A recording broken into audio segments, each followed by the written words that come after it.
Good afternoon, everybody. It is my pleasure to open the fourth Stakeholder and Innovation Council. Is online for 2021 as well. We made our best efforts in order to have it hybrid or physical. I'm speaking from Milano on the premises of Englit 21. It has become a tradition to organize this meeting along with Englit and the Englit friends. So it is extremely satisfying to be able to run our Stakeholder and Innovation Council, even if we would have liked to have it partly in a physical form and partly on an online form. It is my pleasure now to give the floor to Christian Buchel. He is the chair of E.DSO, and he's also executive board member, director for customer markets and territories of NADs of France. Please, Christian, the floor is yours, and we shall have a little bit of problems with the microphone. I'll give you the floor right when I will have. Good afternoon. Can hear me, I hope. Welcome to all of you. Thanks for joining this fourth edition of E.DSO, which has become now some kind of signature for us. So a great pleasure for me. I'm next to Roberto here in Milano. It's an event for all the industries. So a lot of our members from E.DSO are here. I'm very proud to chair this wonderful association in this very special time when we transform the energy sector. So welcome to the fourth Stakeholder and Innovation Council. And the Englit European, the Englit this year is some kind of special, yes, in the COVID environment, but it's really enriched by the DSO perspective. Yesterday morning, yesterday afternoon, this morning, a lot of members, Roberto, myself, and a lot of colleagues from the DSO all over Europe represented not only the business, but represented the future of this business. And our association has become a trusted association in Europe to transform and to make the policy of Europe possible. It has been said by Roberto, we handle the best we can this, I don't know if we can see me, yes, if we handle the best we can this event in this COVID-19 situation.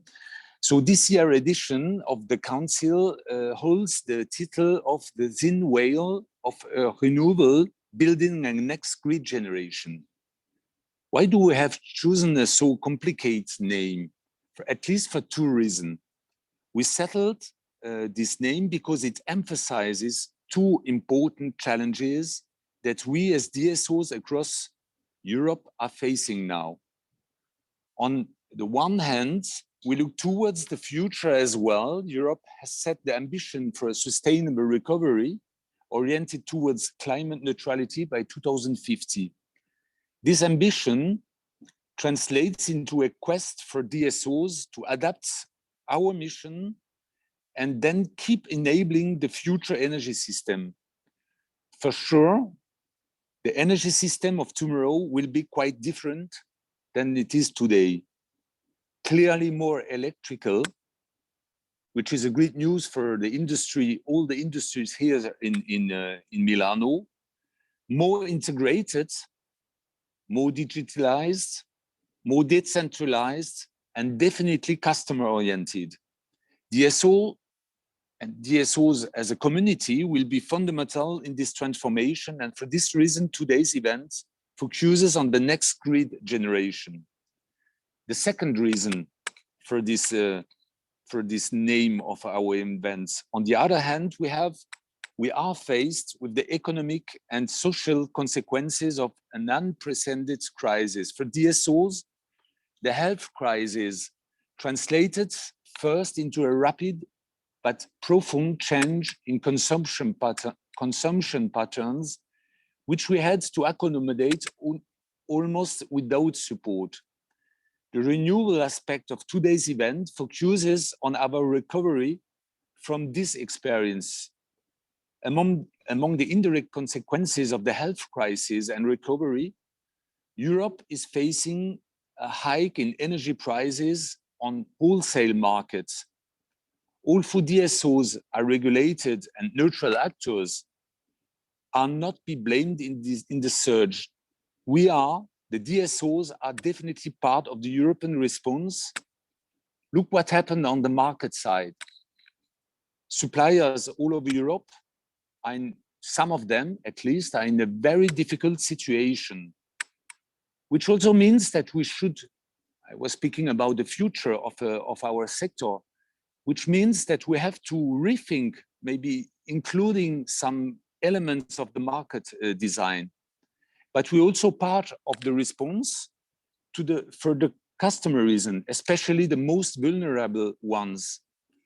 In the long term, DSOs will be the key enabler of a modernized energy system relying on renewable, low carbon sources and guaranteeing less volatile prices.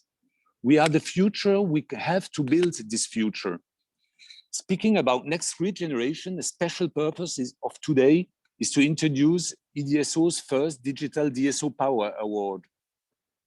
Research, innovation will be crucial for the energy transition, and it is definitely our aim to reward achievements in this regard. Attract talents, attract innovation is key. It's a question of survival for us. So this award will be our recognition of the most meaningful and relevant digital innovation contributing to the shaping of the new role of DSOs. Finally, thank you for our faithful members of Stakeholders, Innovation Council, and all our guests. We are very happy that you are on our side since the beginning of this Stakeholder Innovation Council. You joined us today virtually from all over Europe. Thanks for this. We are looking forward for your respective visions to enrich our DSO's expertise and our DSO vision. We hope you will enjoy the event and find the insights here useful for your work and research. Welcome, all of you. I don't want to get ahead of myself, my dear colleagues. João Torres, who took over from our dear friend Livio, is our new chair. Let me just thank Livio Gallo. He was the founder and the chairman of this Innovation Council. Thanks, Livio, if you are connected. And thanks, João Torres, former CEO in Portugal, to chair now this committee. It's a very good news for the Stakeholder Innovation Council. Thanks, and I give the floor. Thank you very much, Christian, for your words.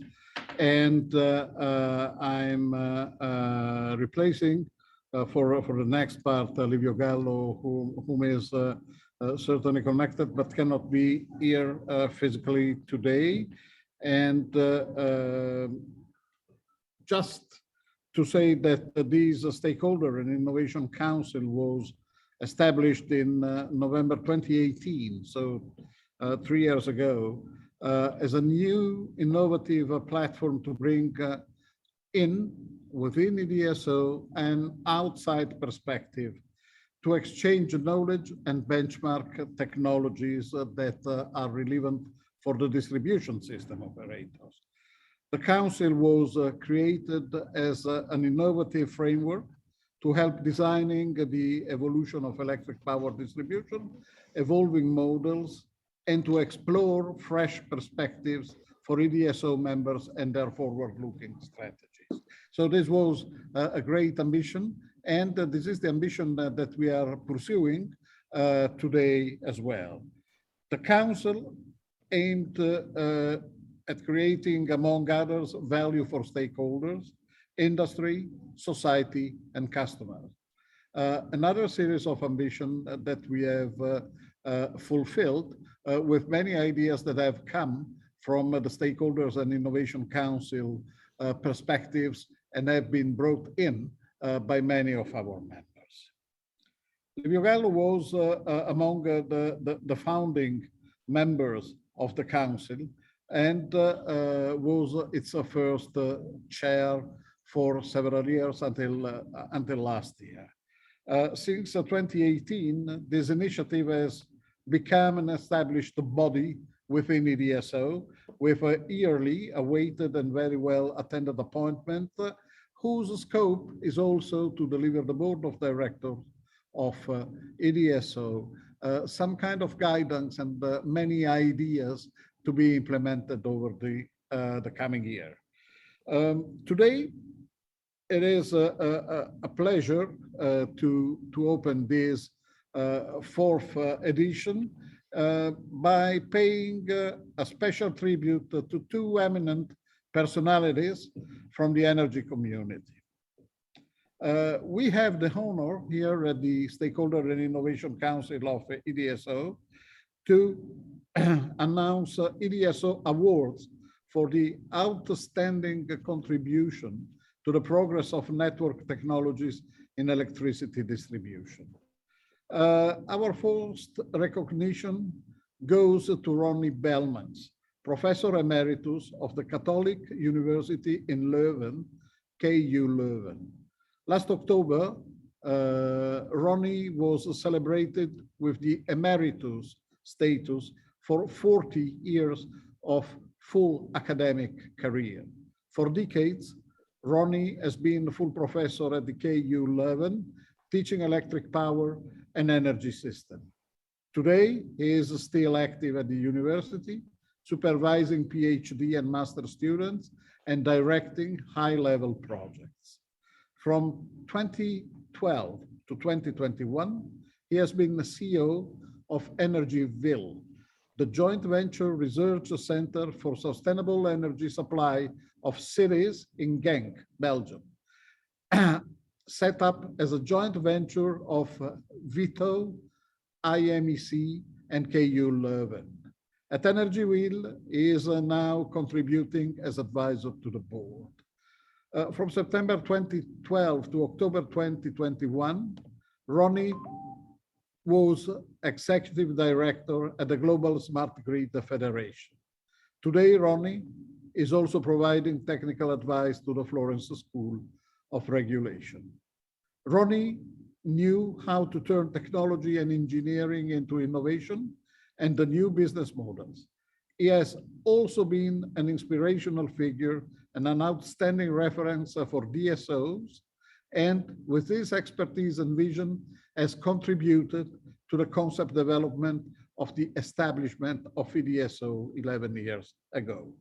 I thank you on behalf of all our DSO members, dear Ronnie, for your effort and your friendship to E.DSO from its beginning, and for the inspiration that you could give us from the times of the industrial platforms for smart grids. Ronnie, I leave you the floor for a brief comment. Roberto, it's seldom that I am speechless to. I did not. You asked me to be Ronnie, here. you are muted. I'm not muted. Am I muted? No, we can hear you. Hello. It's okay. It's okay. Do you hear me? Yes. Okay. Okay.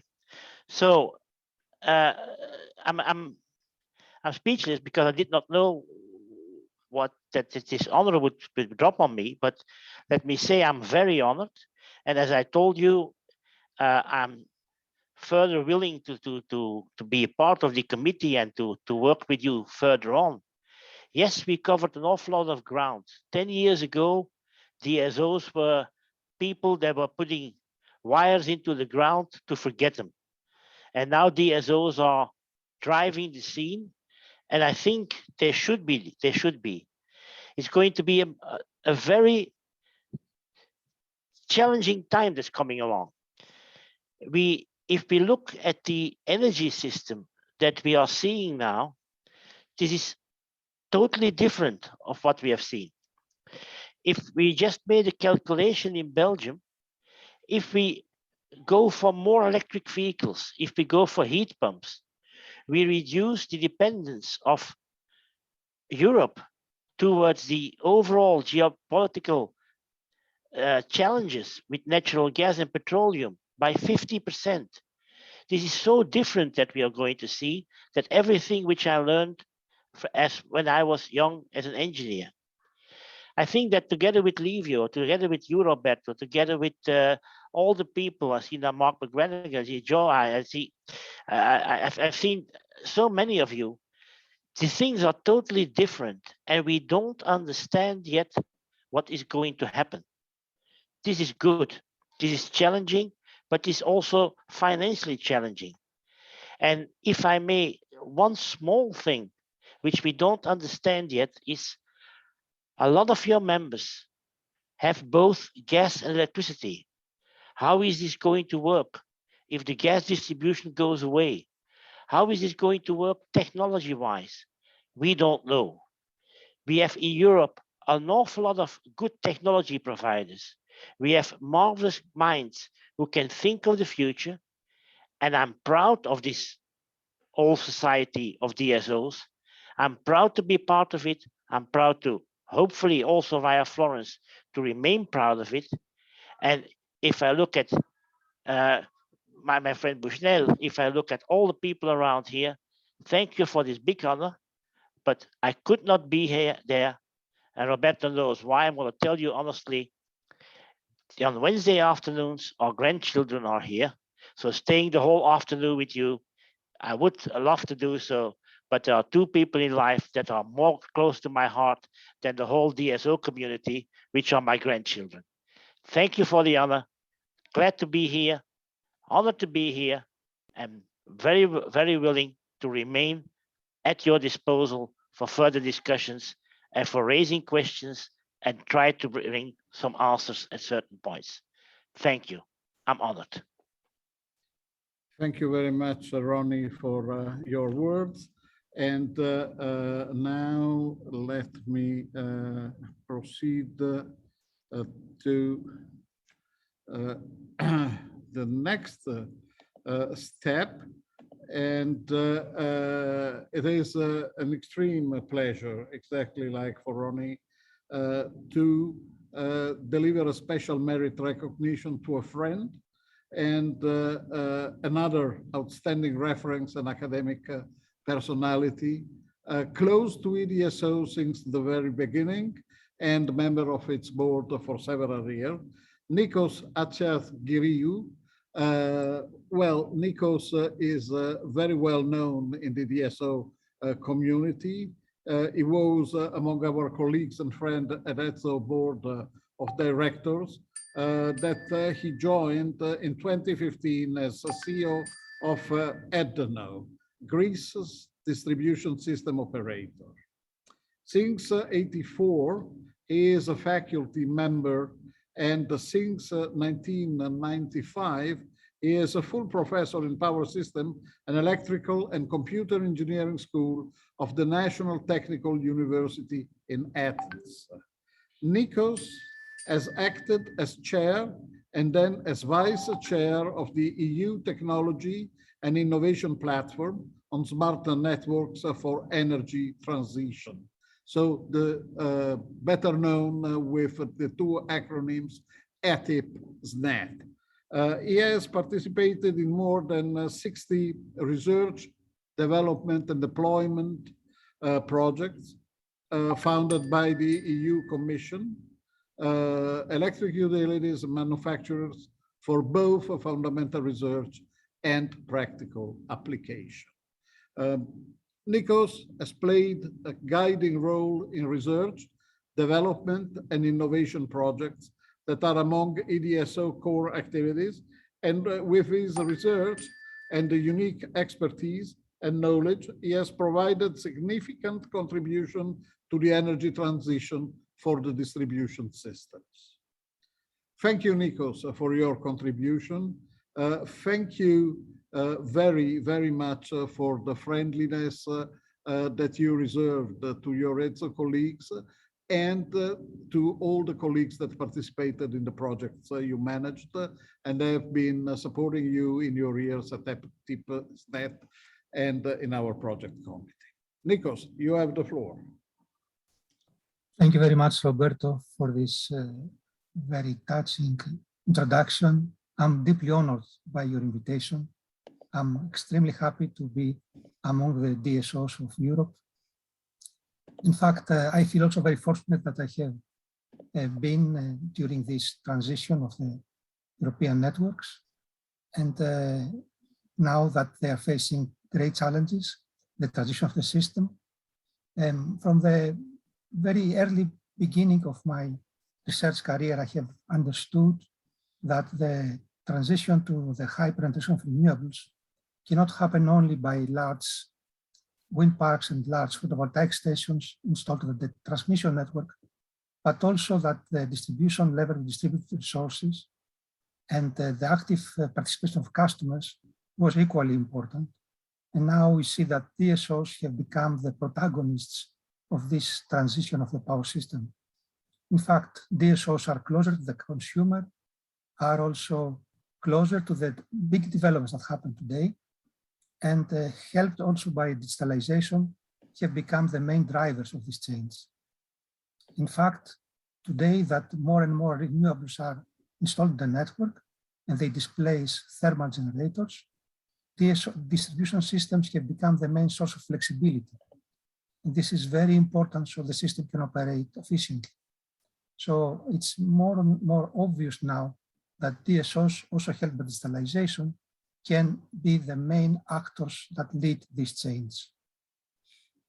Personally, I feel also fortunate that I have been part of E.DSO for some years, and I have also helped HETNO to be transformed and enter this change of digitalization and distribution in distribution systems.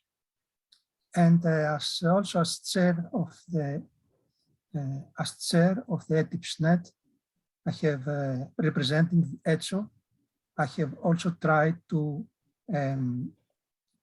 provide a framework for the research and development projects in Europe, adopting the more decentralized, more distribution-based and more efficient system development operation.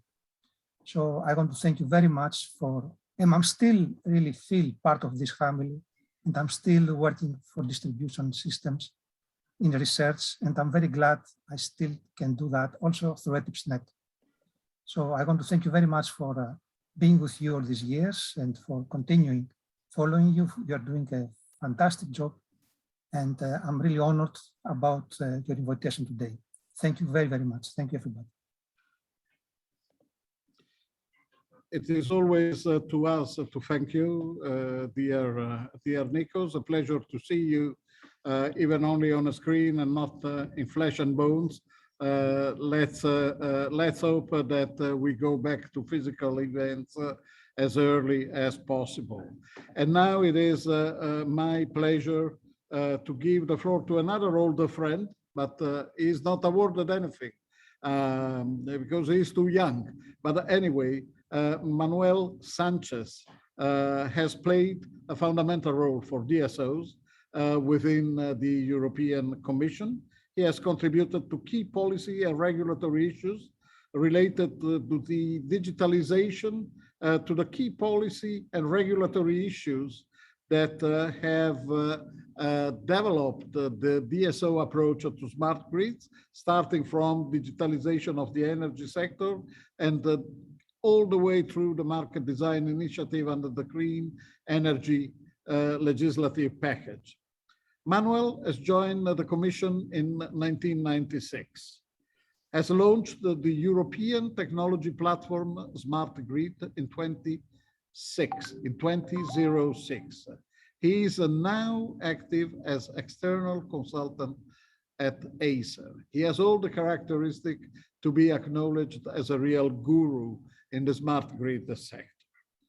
As a part of the selection jury of the first Digital Power Award, Manuel will also have the honor to announce the winner after a short presentation that he will deliver us. Manuel, you have the floor.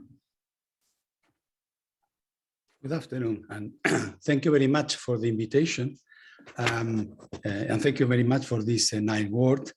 I prepared some slides because you asked me to present what about the development of smart grid in the last 15 years. Let's see, I'm going to continue, and I want to PowerPoint. I don't know how to do that. Can somebody help me to Manuel, we are sharing your PowerPoint. Okay. That might be simple, right? Okay, very good.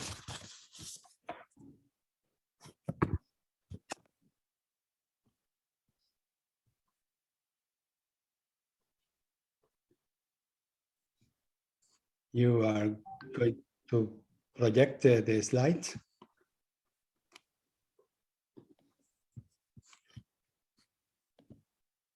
Hola. We are Hello? projecting them. Yes, we are sharing them. Okay, you see, I mean, well, I prepared 3 slides very briefly to talk what you asked me to say today is the achievement during the last 15 years and what are the expected activities for the next, well, decade. We are talking about that. Starting from the what was done in the last 15 years, we have to start. I don't see the slide. You are projecting that? Paola? Yes, I'm on the first one. All right. Well, I'm going to the second one. I don't see that. Okay. Manuel, I'm sorry if you don't see that because we all see that. No, now I just switch the screen to see at least the slides, not the people. Yeah, that I see now. This is the slide I want to start because it's really what show you that we started with Livio, with Ronnie, with Nikos, and about 20 people more, really a pioneer on a smart grid in this smart grid technology platform to prepare a vision. And the vision was published and presented in 2006. And this is the picture we are representing the whole vision. I mean, just more better than write a lot. That was the picture. And in this picture, you will see what active consumers are already there, energy communities also in radial or in circus topologies, the demand response by these symbols of information and electricity, the active management E.DSO, remote sensing, all distributed intelligence, etc. And also the integration of storage in heating, on hydrogen, and other activities like electromobility. All these things were already discussed, presented, and provided as a vision for the smart grid. And a number of functionalities which are basically listed in the right side of the picture was already defined, and that was helping for making a mandate for a standardization of a smart grid, are basic on these functionalities. My point is today, in the present discussions about the 2030, the target, the smart grid and so on, it's, I would say that this vision is not obsolete at all, it's fully valid for the today discussions. Next one, Paola. What's happened from the vision till 2020? I think, well, I want to represent here in the positive and negative, or let's say very positive and less positive. In the lights or under the lights, there are many things already done. And I think in general, there are more light or positive things than shadows at the EU level during these 15 years. In the right side, there are the starting from the vision, the standardization, and the definition of the SGAM, the model architecture for a smart grid, was very useful for the standardization. And today we're using also SGAM for the cybersecurity network code, for instance. I mean, something which is still very valid. Also, these activities were accompanied by a lot of investment of low voltage digitalization, for instance, starting for the geographic information system introduced into the low voltage grid, low voltage monitoring, remote operation, the automation of secondary, I mean, a local transformer, etc., etc.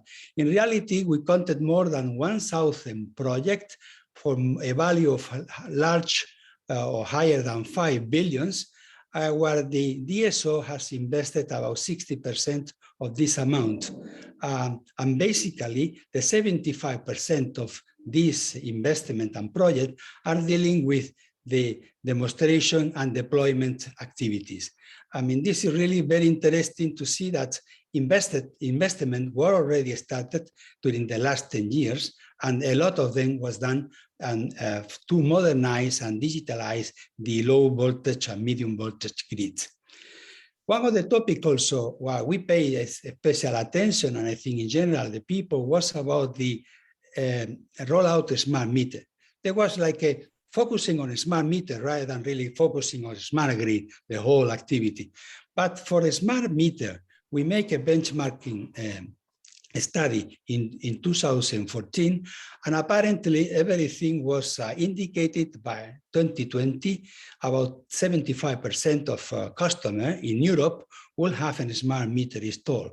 The reality showed later, last year, that by 2020 is almost 40% of a smart meter already installed. I mean, half of what is foreseen at the beginning, but positive news also that by 2030, about 92% of smart meter is going to be installed.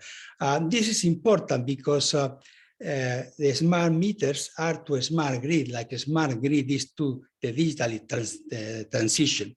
And that's important to see investment in smart grids, because this allowed many things like data sharing, demand response, many other things we will see later.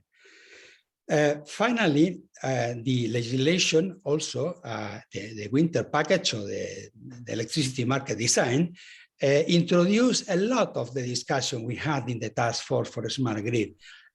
Active consumer, empower the consumer, communities, demand side flexibility, storage, self generation, all these things, dynamic tariff, all these things were introduced in a very fresh legislation, which is expected to be providing value during this decade till 2030.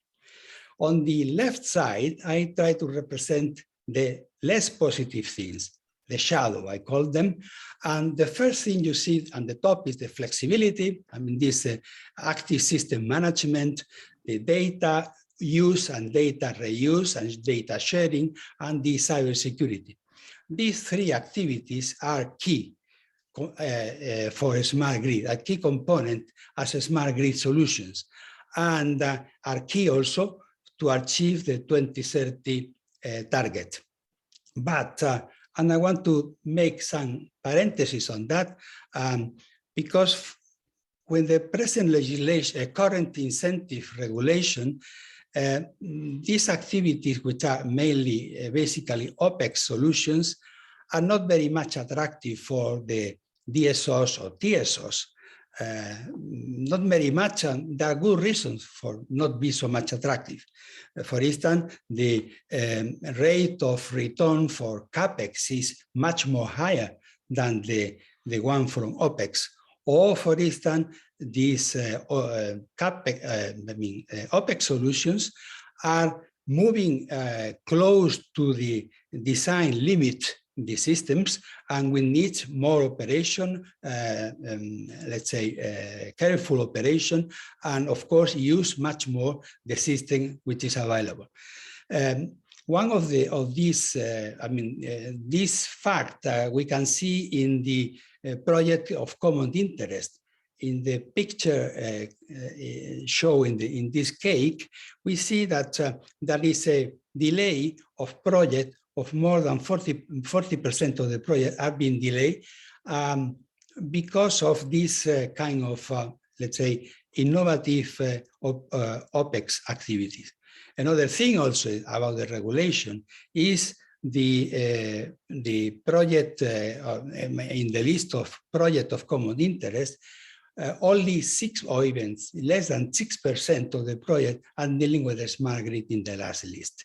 This is also something demonstrated that there are not so much interest. Therefore, I think the last point I put here is that the traditional regulatory incentive has to be revised. Incentive for OPEX and CAPEX is something we have to be revised and putting in a rebalance if we want to achieve the 2030.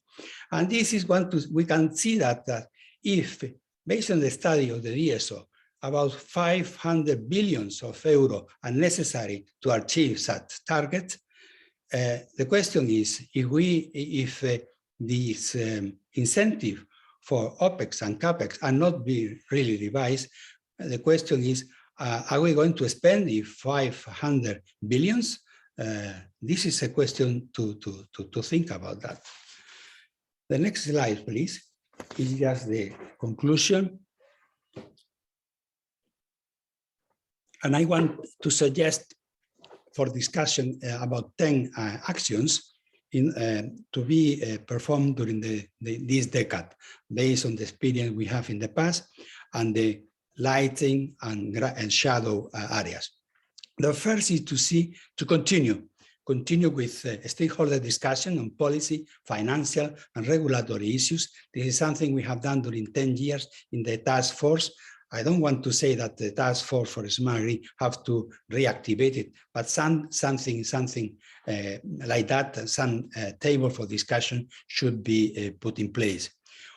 To continue also with the E.DSO and T.SO cooperation. I think this is much more easy now in this decade and in the past, having the E.DSO entity and ENSO-E and the way they are collaborating. To continue also with the investment toward the digital transformation. We see that more than 1,000 projects have been already invested and developed.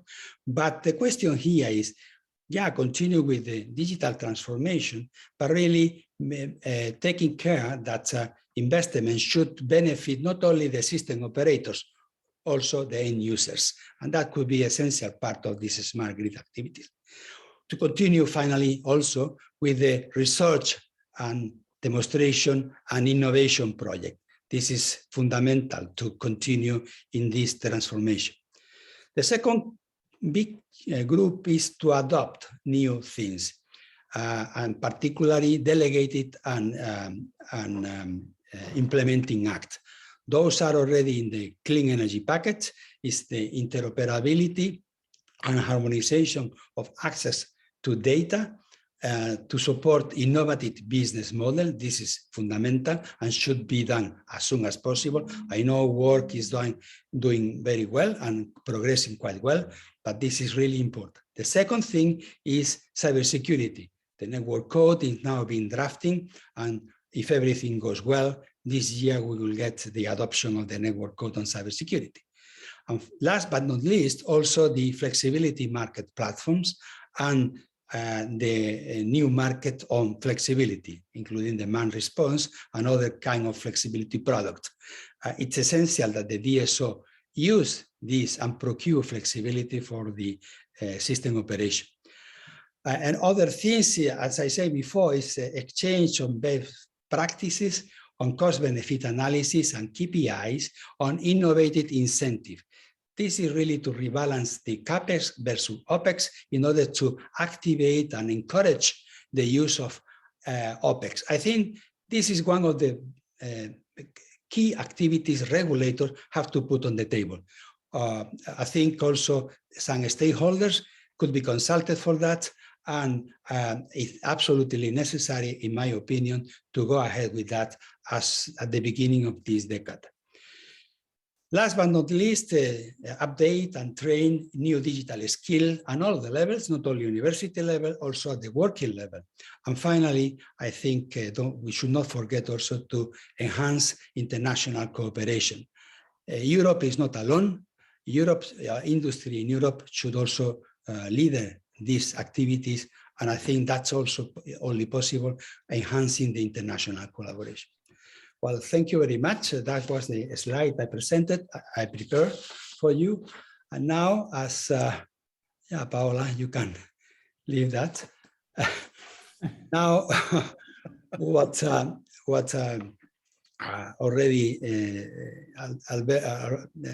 was introduced, I was the honor to introduce the winner, announce what are the winners. I mean, this year, the E.DSO has launched the first digital DSO Power Award as a recognition of the most meaningful and relevant digital innovation, contributing to the shaping of the new rules of DSOs. I had the honor to be part of the jury, together with other representatives for our energy community, including Gianluca Folli from the Joint Research Center in Ispra, Leonardo Meus from the Florence School of Regulation, and of course, people from the industry, from the DSO side, Joaquin Schneider, Oko Ziegler, and Luis Cunha. We had the news that 28 applications has been received in E.DSO, with which is pre-selected 11 projects that we as a jury had rendered our job very tough for selecting the winners. But considering the relevance, also the complementarity and diversity of the appliance project, we have decided not only to give one winner, but to grant 3 ex aequo awards for the 3 different categories: customer engagement, market facilitation, and system operation. I will now announce the names of the 3 winners that we then have the opportunity to take the floor and one after the other to introduce the project. We are going to also project a video about these activities. Paula, if you want to show the table, I can read it directly with everybody. Right, those are the ones who have been awarded.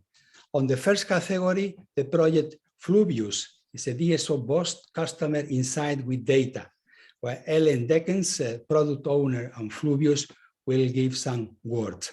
In the category of market facilitation, Piccolo Flex was selected as the winner, where James Johnson, CEO and co-founder of Piccolo, will say something also, some words. And finally, the category for system operator, EDP Redes Spain, for the active network management project, was considered to be a winner also. Miguel Zetas and Pedro del Rosal will give some words on that. And say that, please, let's start for the first video on the Fluvius project. Hello, welcome. I'm Ellen, and today I would like to share with you the experience that Fluvius as a DSO has gained through empowering our customers and boosting their insights with data. Let's have a look. You might know Fluvius as a Belgian distribution system operator for natural gas and electricity in Flanders. As a multi-utility company, we also take care of sewer networks, telecom and heating grids. Our energy grids are 231,000 kilometers long, providing energy to 7 million customers. DSOs traditionally started out as being asset-driven, but today's evolutions call for a more data-driven approach. This journey focuses on how both are important, but putting the focus on the data-driven side and new data services. That's correct.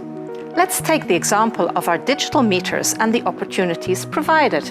We believe that digital meters and their data are one of the cornerstones of the energy transition. Fluvius has almost placed 1 million digital meters. Field experience tells us it's not always an easy plug and play, but it shouldn't stop with installing the meter as an asset in the homes of our customers. We need to take the available data to the next level and give these customers the insights they need. Fluvius has done this by exposing and boosting the digital meter data in an easy, accessible way to our customers via a portal, a base boost, and also to third parties via APIs, the big boost. Third parties then develop new apps and extra services for their clients. Our data booster services are quickly shaping the future of data exposure, digitalization, as well as supporting and accelerating development of new services based on accurate and real customer meter data. Because our aim is to continuously add value while further empowering customers, as well as giving them full control over the exposure of their individual data. So you see, the data side is more important than ever. Now, let's take a closer look at how we're doing this. Our digital meters collect daily, hourly gas and quarterly electricity values and send them to our data lake. There we prepare them for exposure to our customers. When it comes to privacy, customers are in the driving seat. Individual data is only shared after explicit customer consent, and revoking can be done with one click.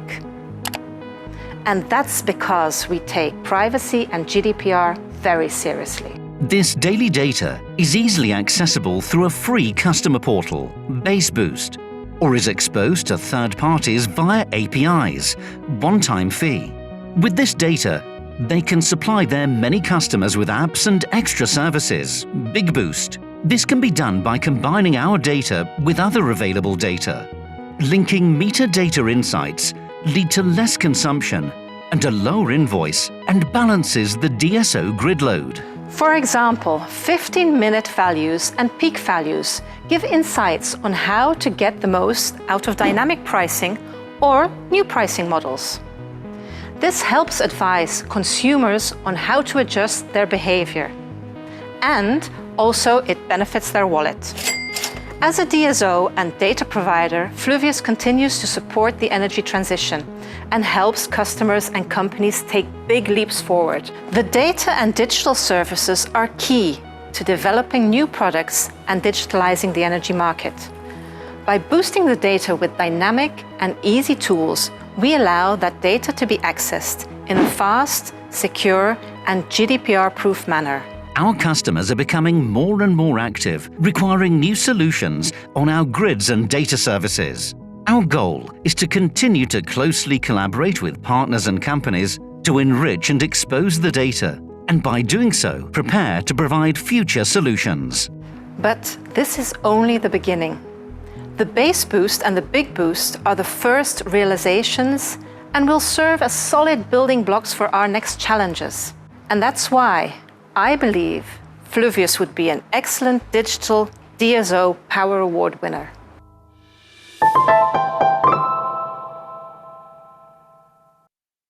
Well, thank you.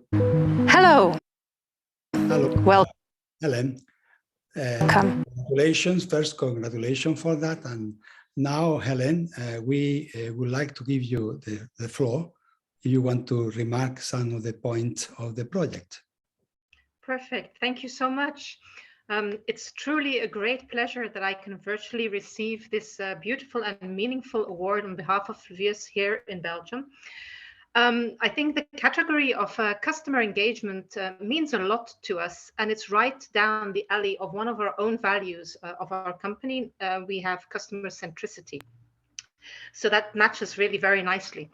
I also would like to congratulate the fellow DSO candidates and nominees. There was quite a lot, and I'm sure we undoubtedly did make it very difficult for you as the jury. Thank you for choosing our project.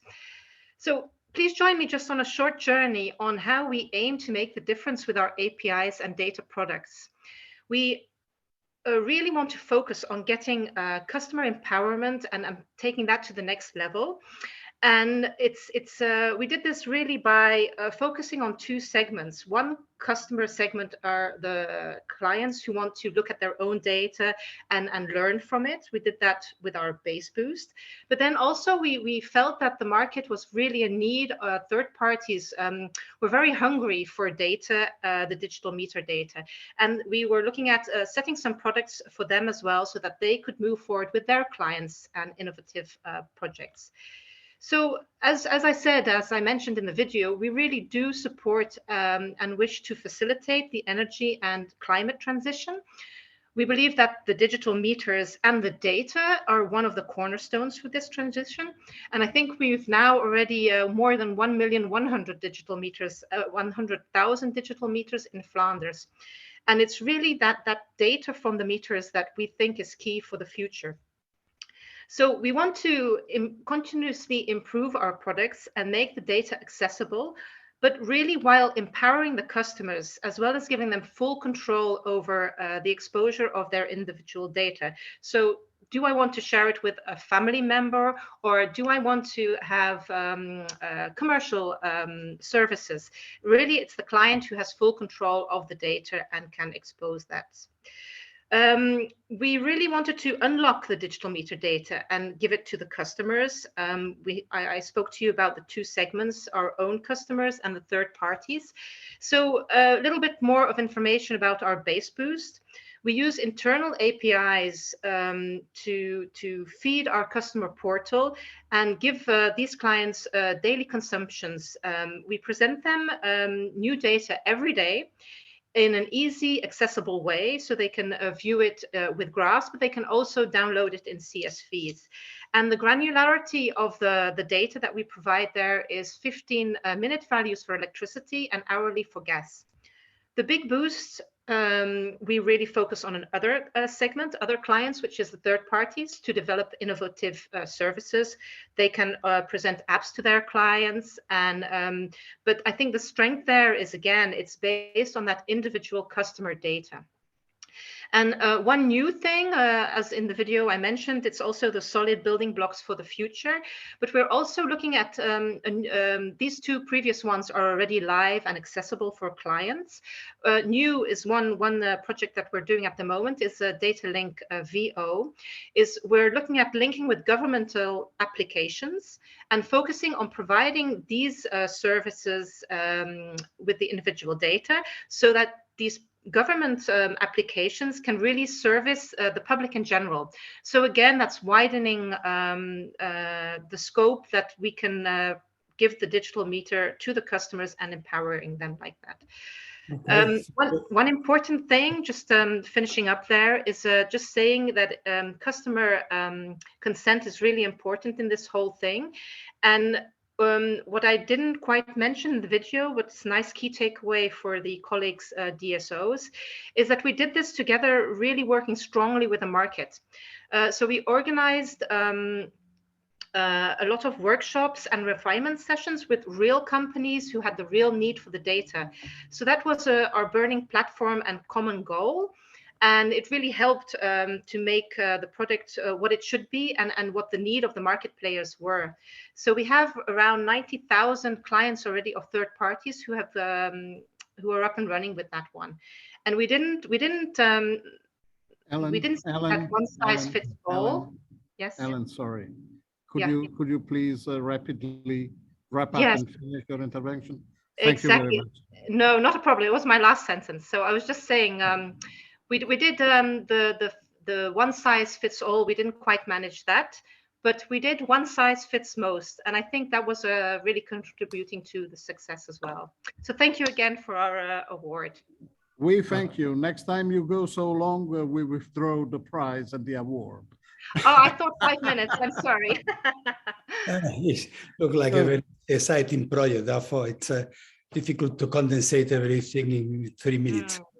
We go to, well, again, congratulations, Helen. We go to the next one is Piccolo. It's not really an activity of DSO itself, but however, it's something really, a table where DSO is going to participate.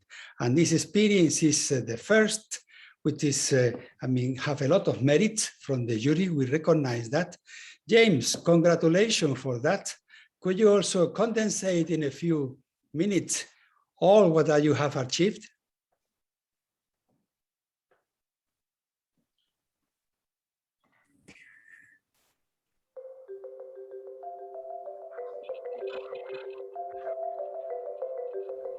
Our energy systems are becoming cleaner, more distributed and diversified as we transition to net zero.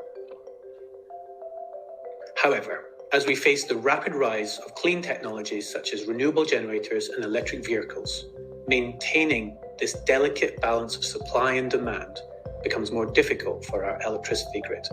Addressing these challenges by reinforcing the physical infrastructure of the grid cannot solve this dilemma alone. And so, in response to the growing international calls to prioritize a world that is net zero, network operators are rapidly shifting to a more active role known as distribution system operators, or DSOs. Flexibility is becoming an essential tool in the DSO's belt, acting as a cost-effective solution to the unprecedented stresses facing the distribution grids.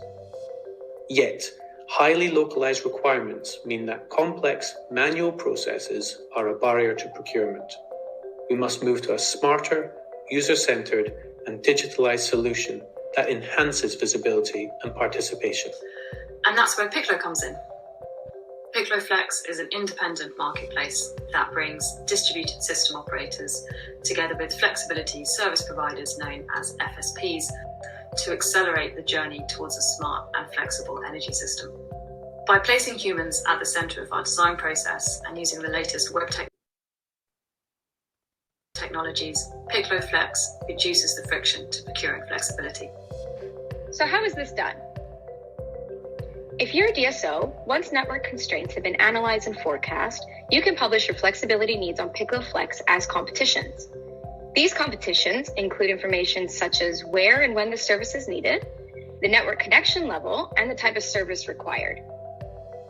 If you're an FSP with assets, for instance, an aggregator, you can register, upload these assets, and you will receive notifications of new flexibility opportunities to qualify for. We run a competitive auction where FSPs bid to win contracts, ensuring the best price is secured. To facilitate flexibility at the scale and pace needed in a decarbonized energy system, we're streamlining our end-to-end service through automation and the deployment of operations and settlement services. In doing so, we're accelerating the transition towards a future of data-driven and efficient flexibility procurement. And at Piccolo, with James, Alice, and Andy, the vision was clear for how to untangle the stresses the grid was under, by offering a more efficient way to procure flexibility through an online marketplace. Since 2019, £47 million worth of flexibility contracts have been traded on Piccolo Flex, and this continues to grow year on year. Yet these figures could not have been achieved without the active engagement and growth of our community of flexibility service providers. There is now over 12 gigawatts of flexibility registered on Piccolo Flex from over 24,000 individual assets, creating the UK's largest flexibility asset register for DSOs to tap into. For Piccolo, these figures are the tip of the iceberg for our ambition. This year, we've strategically partnered with Mott MacDonald and the Clean Growth Fund to accelerate our growth, innovation, and international horizons, raising £4.7 million in our Series A round. Already, we have been collaborating internationally with the likes of Slovenia, the EU Horizon 2020 OneNet project, and have further exciting announcements to be made this year. And so, as the decade of climate change action propels the world into growing calls for a net zero future, Piccolo remains at the forefront of innovation within flexibility markets, supporting the evolution of DSOs, ushering in more flex service providers, and accelerating the vision of a decarbonized future.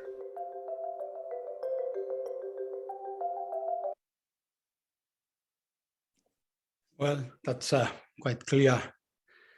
James, you want to add some words on that to summarize in a few minutes? Yep. Thank you, Manuel, and thank you, Roberto, Christian, and the whole E.DSO award panel. On behalf of my team, we're very pleased to accept this award.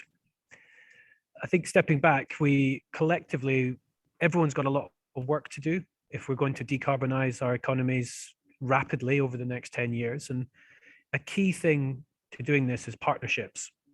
And we like to work very closely with DSOs to support them to adopt flexibility, which is a key part of the DSO vision. I'd say key to our success is the fact that we built trust through our transparent market platform, that flex service providers are signing up at a meaningful scale and taking part in the UK with flexibility. And this is no mean feat. And so far, £47 million or 55 million euros of local flex contracts have been signed. And just to finally add, our work in the UK is only just the beginning. There are sort of two key areas of development. First of all, continued rollout of digital technology, such as open APIs, so we can enable more automation and build open ecosystems. And that's a really important part of this vision as an ecosystem. And then secondly, it's all about international partnerships and sharing learnings and best practice between all the different countries and DSOs are starting out on this journey. So again, thanks for everyone for the support. And with that, I'll pass back. Thank you.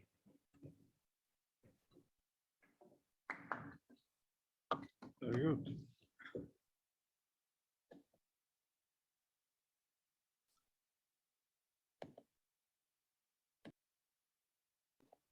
Thank you, James. Thank you. Sorry for the interference. Yeah, thank you for that. This is very interesting. It's not an activity where DSO is encouraged. It's a market activity, but really very prominent. And it's good experience to you share these experiences with all of us. Thank you and congratulations. And last but not least, we had the category for system operation, where EDP Redes Spain, it's also was the winner of this category by the project Active Network Management. Again, we are going to see a video summarizing the activities and the benefits, and later Miguel or Pedro will say some words summarizing also and adding some information. What is a net? A tool, a meeting place, a lifeline,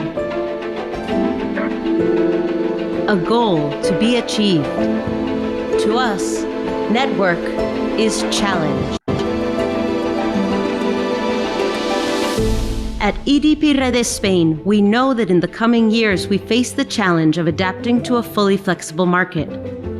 And to achieve this, we have already taken an important step: active network management.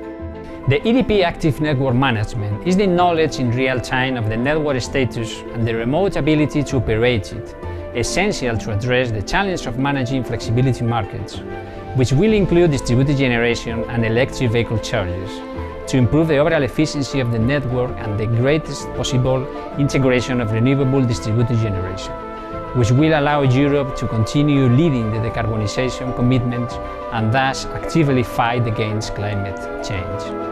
With active network management, we're building the foundation for smart grid flexibility markets.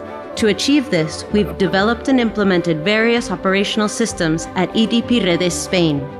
This macro project is a conglomerate of decisions and digital projects that have followed a pre-established roadmap during the last 7 years. Everything is born in the collection of information from the low voltage network and uploaded into GIS. Later, it's interfaced with the ADMS and OMS.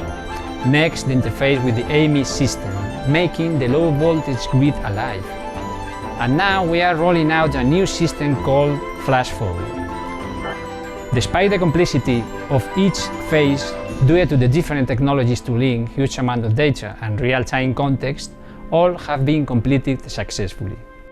Another important step was rolling out advanced low-voltage monitoring technology, the Flash Forward project. Flash Forward is an entire project with 3 parts: rollout of new sensors on the low voltage line at secondary substation, data ecosystem, and most important, an intelligent analytics layer created by our data scientists. Our NT people have resolved more than 100 real-time alarms. Short circuits have been detected by new oscillography, and we are preventing some kind of neutral loss fails through mathematical models. It's thanks to this technology that we have a continuous flow of highly accurate information we can use to know the status of our low voltage net in real time. This allows us to solve problems in a way that would have seemed like science fiction just a few years ago, by detecting and solving faults even before they occur. With active network management, we've taken a big step forward, but for us, the challenge continues. At EDP Redes Spain, we continue to work on constant improvement and net management. We are working in the future on the next generation of low voltage grid monitoring. New equipment that will be able to make decisions by themselves. Within this roadmap, combining monitoring, data science, and remote control equipment will transform our low voltage grid to work more efficient, more reliable, and cleaner. Our goal is to reach our next major milestone, making our net completely flexible. Only then can we be prepared for the future. A more agile and sustainable future in which electrical systems will have the ability to manage changes. A future in which our clients, wherever they are, will be able to continue enjoying the very best service. There are many nets, but they all have one thing in common. They all need energy, and with our network, we'll make sure that they always have that energy.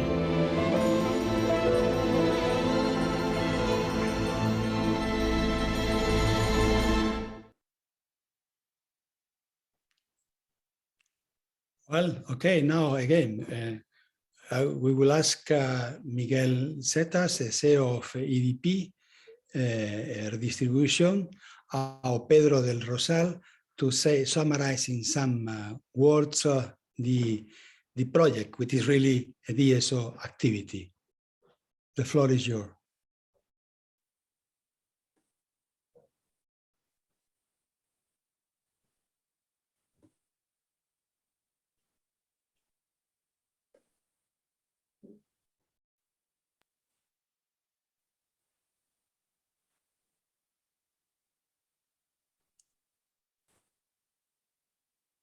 We have no Pedro or Miguel. Oh, we are here. I am waiting for here, Miguel.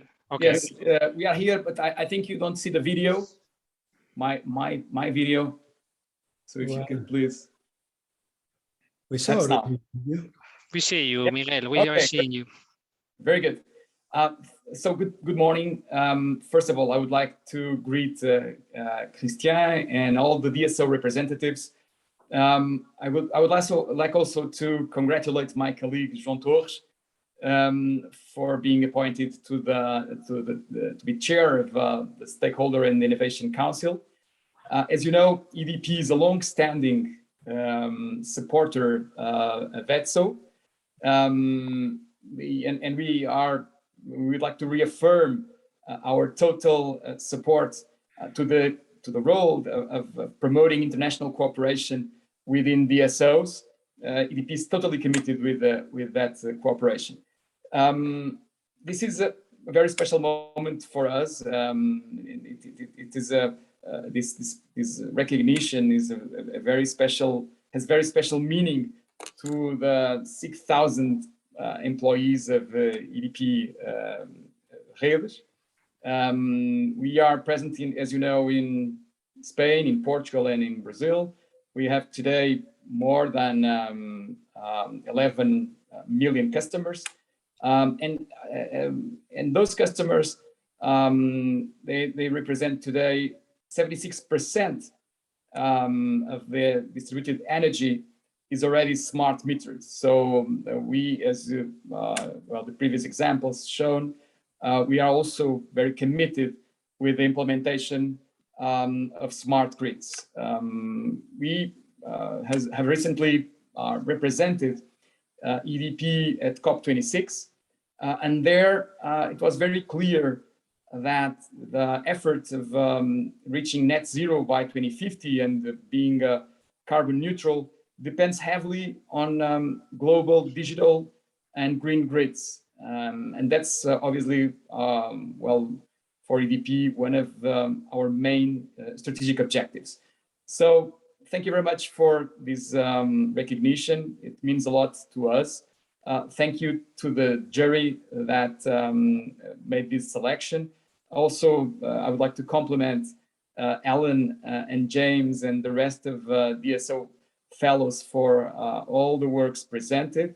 And be sure that this award will mean a lot to the 6,000 employees of EDP. Thank you very much. I will hand over to Pedro de Rosal.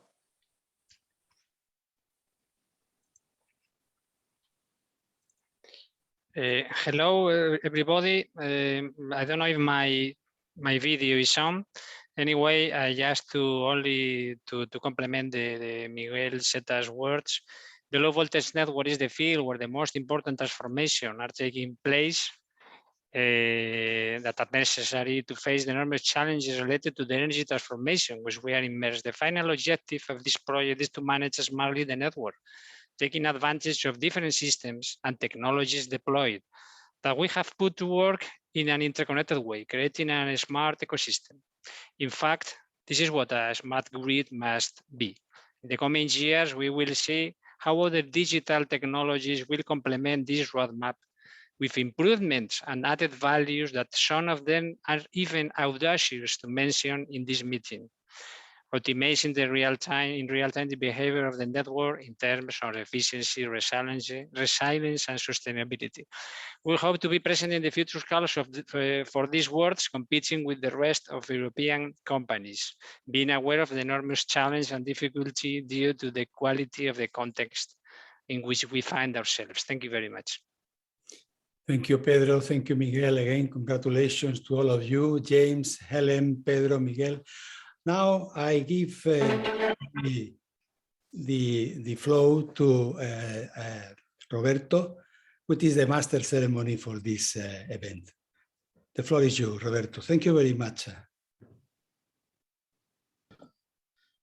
Thank you very much to you, Manuel, for the chairing of this jury and for having helped us to select the best projects among those that we have received. It was a real challenge for us. And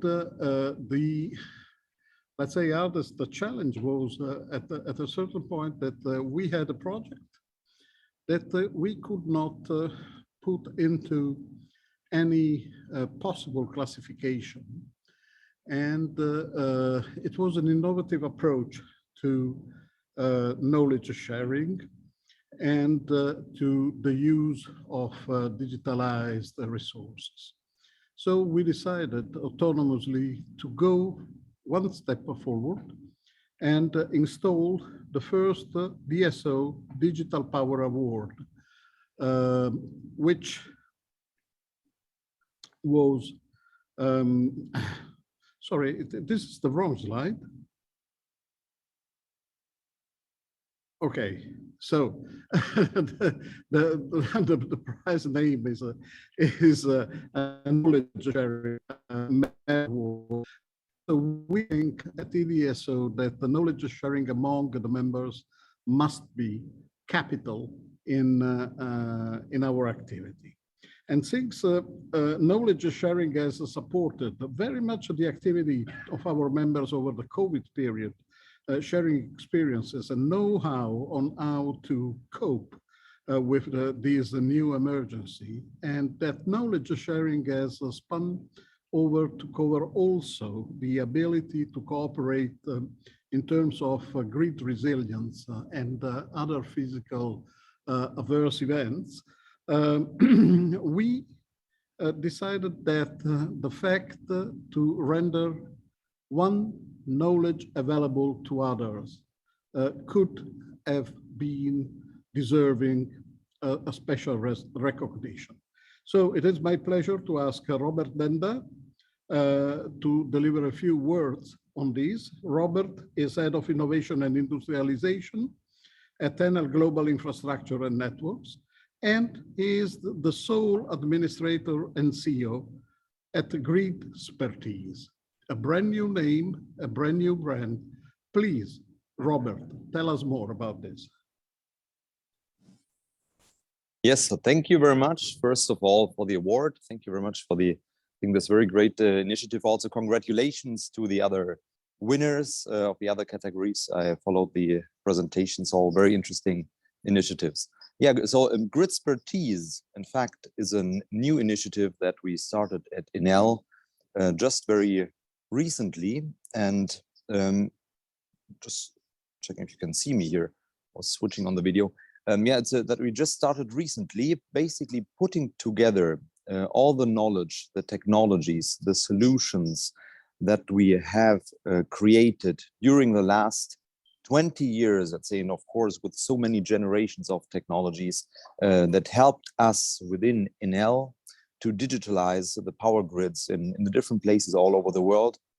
And we put all of that together now in this in a company that we call Gridspertise, together with an investment and growth plan in order to deliver those solutions in an even accelerated manner internally, but not only, but also offer the knowledge that has been accumulated, let's say, within Enel to others. So to other DSOs that are interested in following a similar path.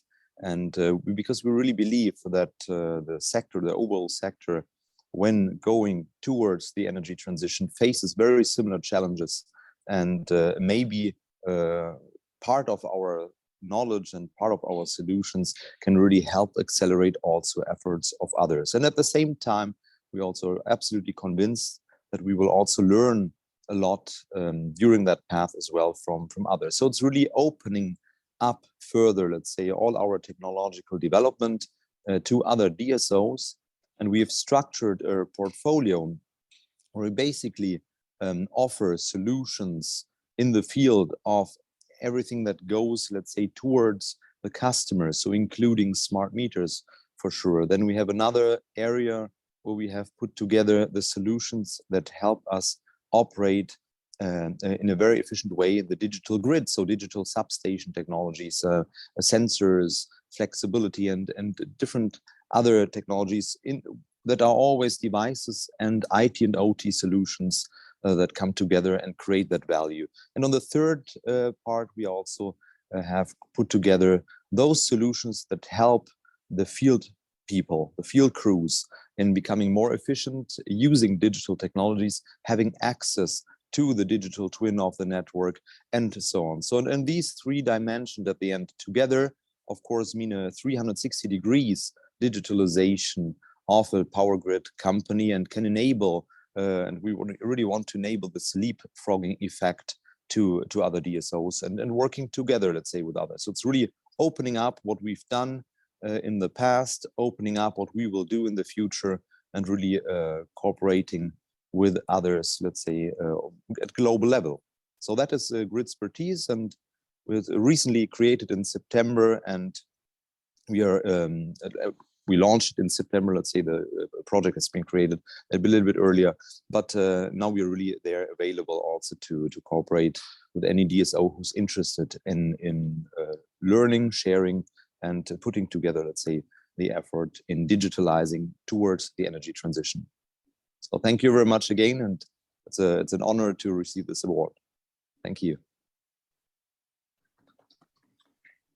Thank you very much, Robert. Robert has made it to join us physically, and he is sitting here in front of me in a tremendously empty room that we would like to hope that this room can be full again next year. Robert, thank you for your explanation. Thank you. Congrats on your idea and the pursuit and the energy that you put in pursuing this idea. And let's see in a couple of years where you are, and it would be extremely interesting to share again your experiences. And congratulations to all the awards winners that we have had on the screen. It was not easy, guys, to decide who was the best in these sectors. and all those projects that we have received would have deserved to be put on stage for better knowledge. Thank you very much again. And now is about time to enter into the core of the discussion and our traditional discussion. And I apologize for the fact that we have been a bit long so far, but all these novelties and the tribute to two key persons in the life of the DSOs in the past years had to be there. So thank you, Manuel, for your participation so far. Please stay connected for the discussion as well. And now I would like to give the floor to João Torres, taking over the chairmanship of the council. No need to introduce João. He is an old friend. He has covered previously the chairmanship and vice chairman position at E.DSO. He is a thoroughbred distributor. And please, João, the floor is yours for your introductory words. Thank you, Roberto. Ladies and gentlemen, my friends. You're muted. I'm muted? No. You're muted, João. We can hear him fine. We can hear you. Yes, it's okay. Yeah, it's okay. Roberto, are you hearing me?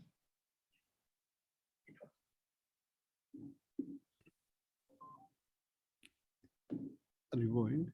We hear you, João. Yes, okay. So Roberto is with some problems in Milan, I'm sure. Yes, it was a problem. It was a problem in Milan with the Wi-Fi system here that splitted at a certain point. That happens. Well, please, João, go ahead. Okay, thank you, my friend. So I'm saying just a good afternoon to all ladies and gentlemen and all my friends. It was a pleasure to be here for this time to follow the program. What a big day. And I want to give you a warm welcome from Lisbon. And it's an enormous pleasure to welcome you today for the 4th edition of Stakeholders and Innovation Council.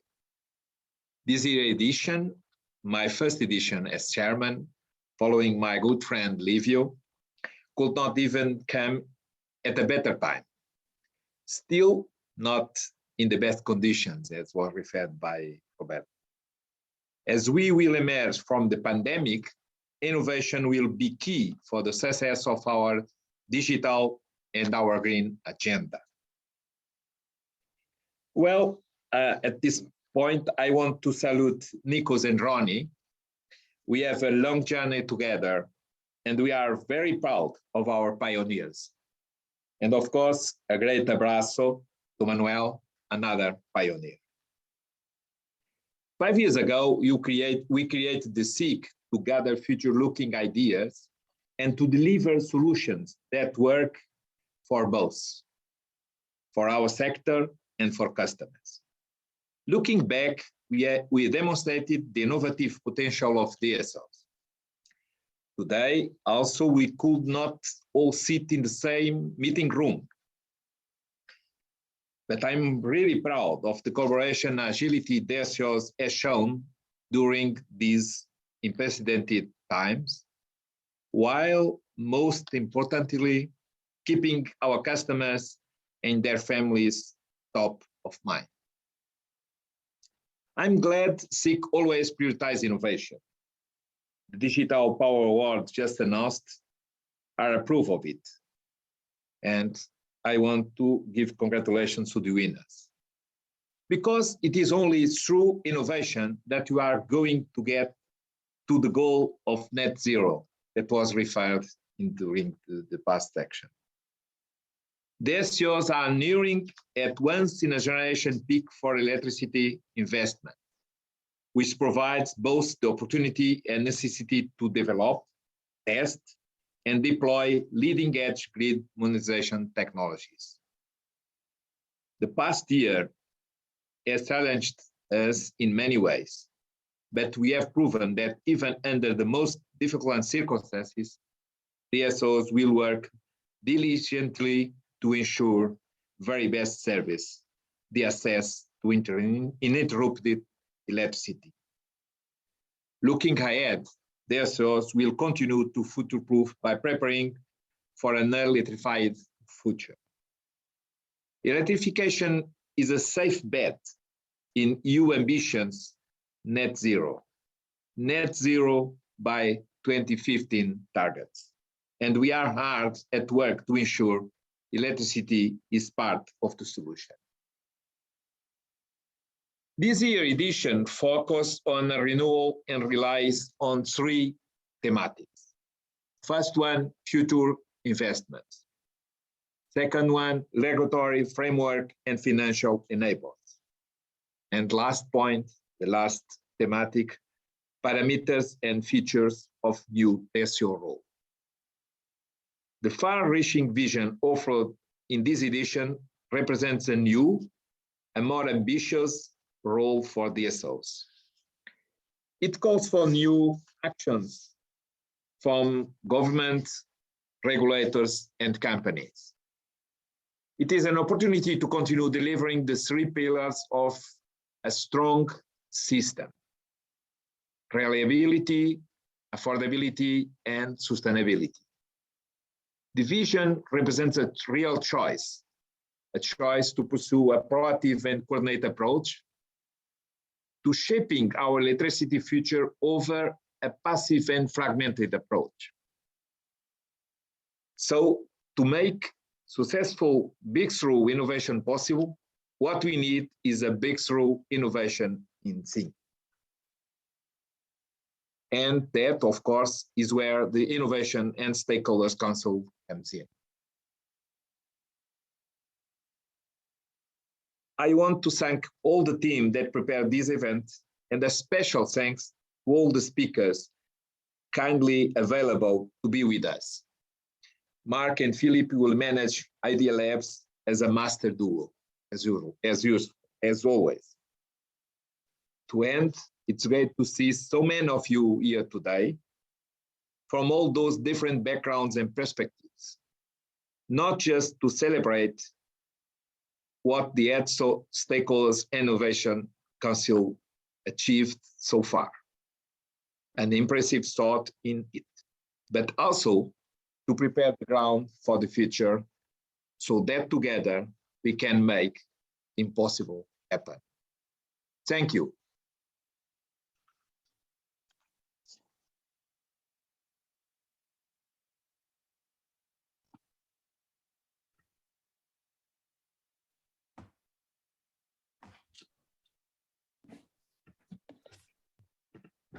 So it is, I suppose that Mark McGranagan and Philip Lewis would have taken the floor immediately.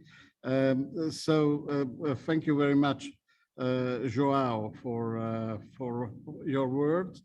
And the Ideas Labs is the module of this Stakeholder and Innovation Council that was conceived to bring on the screen a couple of hints for discussion. Please, Mark McGranagan, fellow EPRI Europe, and Philip Lewis, founder and CEO of VASA ETT and co-founder of the Traxys Group, you have the floor for your session. That's great. Thanks, Roberto. And thanks, Joao, for the great introduction to this session. As you said, the innovation is going to be absolutely critical as we go down this energy transition pathway. Manuel Sanchez did a great job of highlighting some of the achievements in the last 15 years, but he also highlighted the fact that we have many more challenges ahead of us and the importance of innovation in achieving those challenges. I think we have three very good topics to discuss our. I'm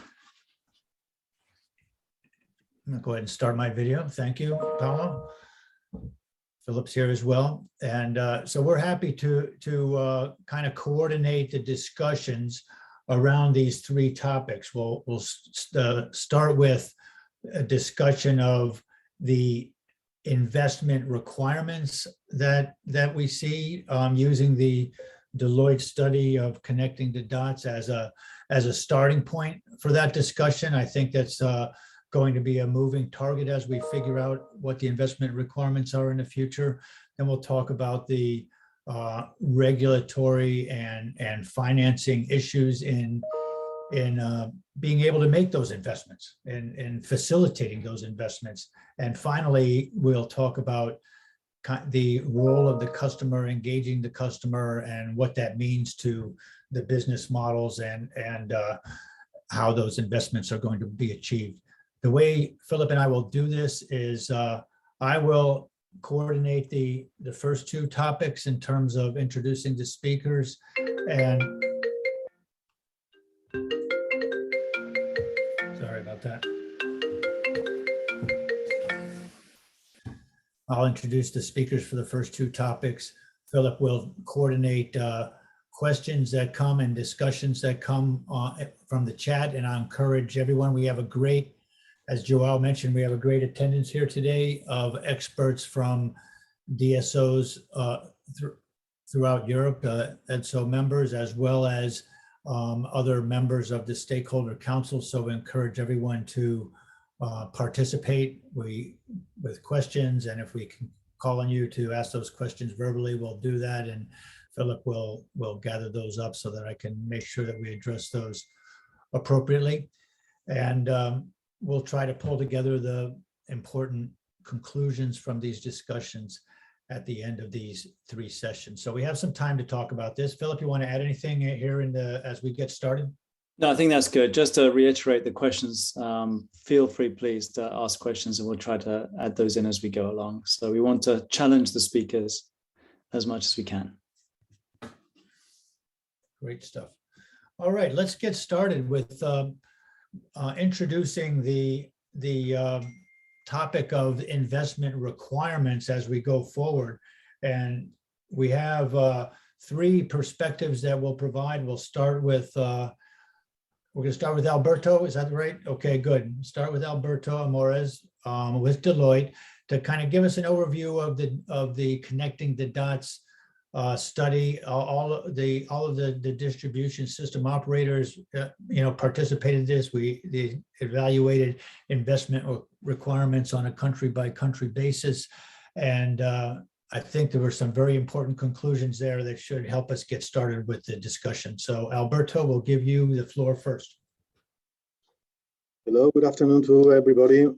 First of all, I would like to thank E.DSO to invite me to participate in this fantastic event. I am really pleased to be part of this panel with this amazing set of experts and top managers of the European distribution companies. I've been asked to resume, as Mark is saying, in this first intervention, the study we did 1 year ago, jointly with Euroelectric, and which main objective was to build the first of a kind power distribution investment outlook for the next decade, from 2020 to 2030, for the 27 European countries plus UK. In the context of going forward in this energy transition process. The second objective of this study was to identify and propose I would say, the long list of policy and regulatory actions that has to be taken promptly to allow this investment plan and to make it real if we want to really move forward quickly to the 2030 and 2050 objectives. For doing that, what we did was first, as a first step, to define jointly with the participants the European energy model and power system scenario for the next decade.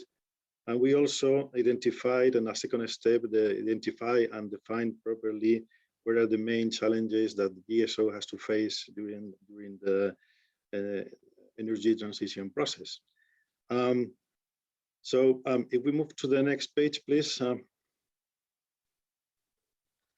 And as I said, this is the first thing that we did to define the 2030 scenario that we did absolutely align with the European Union decarbonization target for 2050. That means the emission neutrality in the second part of the century. And we did, as Mark said, country by country, and the final result was that the Euroelectric scenario was at least as ambitious as the current national energy and climate plans that every single member state has defined and approved during the last 2 years. And you can see on the screen the different figures that characterize the scenario that we defined. As you see, there is a lot of ambitious on all these figures. Look at the numbers of, for example, heat pumps, 50 million, so the number of IBs, or the amount of electricity, industrial electricity that we want to electrify in 10 years, or the almost 500 gigawatts of new renewables and self-consumption capacity installed in the next decade, and most of it connected to the distribution grid, and so on and so forth. If we move to the next slide, please. And as I said, we also define or identify the main challenges that the power grids will face during this energy transition process in the next decade. And we are talking about challenges that are related with the investment planning and execution. This is a clear challenge in which the grid operator will have to anticipate and to optimize the investment that should be done in the different countries on the decades, and coordinating and make coherent that planning with not only with within the grid, the distribution grid, but also coordinated with the E.DSOs and with the renewables promoters, and also with the EV charging infrastructure has to be deployed around Europe. There's another big challenge related with the east to east, the investment execution, meaning that, as you probably know, this is a big challenge because there is a long duration of the permitting processes in many countries, and these administrative processes really challenge to achieve the goals because there is the delay in a lot of many of the energy projects in some countries. Also related to challenges related with the security of supply and automation of the grid. We have to modernize the grid. When you look at the medium and low voltage grid of most of, at least several countries around Europe, you see a very old grid, and based on our estimation in 2030, more than almost 50% of the medium and low voltage grid will have more than 40 years. That it's really old, and this is not the digital network. And at this level of the grid, we need to digitalize that grid, and we have to automate the grid very much. To enhance, that is another big challenge, to enhance the grid stability because of the penetration of renewable and the intermittency. We need to increase the resiliency of the grid because of the effects of the extreme of the natural disaster and extreme weather events.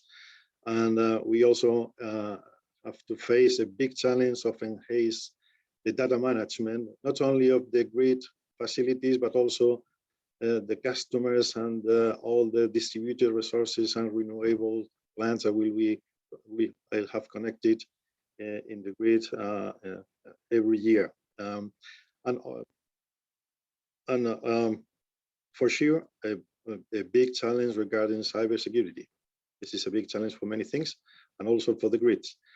And for sure, we have big challenges related to integrate that variable generation, to optimize the system operation routines with the increasing levels of variable renewable, to integrate the distributed resources, digitalization, third parties to get that integration, and to enable the demand side participation. So having all these challenges in mind, and having the targets and the scenario that I described before, we did estimation of the investment that the European grid, distribution grid will require for the next decade.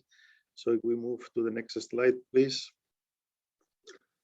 We have estimated that we need more than 400 billion of new additional investment during the next decade in the 27 European countries plus UK. And this huge amount of investment, we estimated that should be divided in three main topics. Almost 50% of this amount will be dedicated to cope with the increase of the electricity demand, plus to connect the EV charging infrastructure, plus connecting the renewables to the grid. Another almost 50%, a little bit less, should be dedicated, as I said, to modernize and digitalize the network, and to deploy almost for 100% of the customer points a new generation of smart meters. Another 8% to the resilience of the grid, mainly to build underground lines in some countries. This is the main amount of money dedicated to resiliency based on our estimation. So if we may move to the next slide, please. This huge amount of investment, they are not only for the benefit of the DSO, there are clear benefits for the European economy and for the European society. And we try to illustrate in this slide, because the investment in grids will create benefit related with the competitiveness of the European economy, because the renewable deployment and the electrification of the demand will reduce the generation cost of the electricity system and will reduce the energy bill of the final customer. We also save a lot of money reducing the fuel imports. We are also, in terms of sustainability, will have a big reduction, big savings in CO2 rights that the European economy won't need to buy during the next decade. We are going to save money in terms of health cost because of the reduction of pollution. We're going to reduce the energy consumption because electrification is efficiency. We also see a lot of economy benefits for the European economy, because we have estimated that almost 90% of that investment plan would be captured by European manufacturers. That means also create hundreds of thousands of new quality jobs, etc. So we have also estimated what was the increase of that investment plan in case the European Union increased the environmental targets. That means mainly if the Fit for 55 package will be finally approved. And we have estimated that the investment plan will need to increase by 8%, meaning 25 to 30 billion euros in addition, and mainly to connect new renewable plants. And finally, and this is my last slide, I think, we have also identified the main regulatory and policy action that has to be taken at European level, but also national level. I'm not going to get into the detail because there is another panel afterwards that they're going to discuss this in detail. But we are talking about mainly to facilitate flexible and adaptive national planning frameworks, to remove investment limits of investment that the DSO are allowed to do, to define the DSO role in this new energy transition process, to change the remuneration models to allow the investment in this new digital and smart grid that is very different from the past, and to allow the flexibility to be negotiated in the market and to make money with that flexibility by the customers and other agents. And finally, it's clear that we need to review some of the electricity tariff system that we see in the different European countries. So I stop here. I hope that I haven't spent more time than scheduled for this intervention, and happy to take question afterwards if you wish. Mark, we have, and Alberto, we just have two very quick questions just to clarify. So one from Mayank Sharma, which is, are the GHG emissions forecasts in line with Fit for 55 ambitions? I'll ask it. And the second one, I can remind you afterwards, is looking at those extra employees needed, which sector do you think will be the most needed of those employees? Well, this is a very good question. For sure, we see new employees, new employment in the electricity sector. We have an European manufacturing sector for electricity equipment that is really strong and is very innovative, very good products. So they export a lot to other parts of the globe. And for sure, the E.DSO will need to purchase a lot of new products and very modern ones in terms of substations, digital transformers, and a lot of devices to control and to mount the network. We see a lot of work also in the renewable sector for sure. We have also again an European industry that is very strong, but we will have to compete a lot with the Asian manufacturers for sure, but we have to do a lot of renewable plants, wind and solar. When we are talking about electrification, we are talking about electrification of the demand in the thermal uses of buildings and industry. You can imagine the millions of buildings that has to be renovated during the next decade. And this is a lot of new jobs, or in a very expert way, for many kind of jobs. And I would say in that part of the market that will need a strong push forward, that are working in that renovation activities of buildings. And industry will need a lot of innovation also. And the first question was, sorry? The first question, sorry. The first question was, are the GHG emissions forecasts in line with Fit for 55 ambitions? Yeah, sure. Well, our study was calculated based on the previous ambitions. That means mainly to reduce 40% the CO2 emission compared to 1990. But as I said, although we did this study 1 year ago, in that moment we had also the news that the European Commission wanted to increase ambitions to at least 55% of reduction, and this is the number that I explained before, that the investment plan should be increased in that case at least 8%. Thank you. There's another question from Claire Duffy, but in the interest of time, I'll let you answer that through the chat. Okay, great. Mark. Thank you, Alberto. You're welcome. That's great.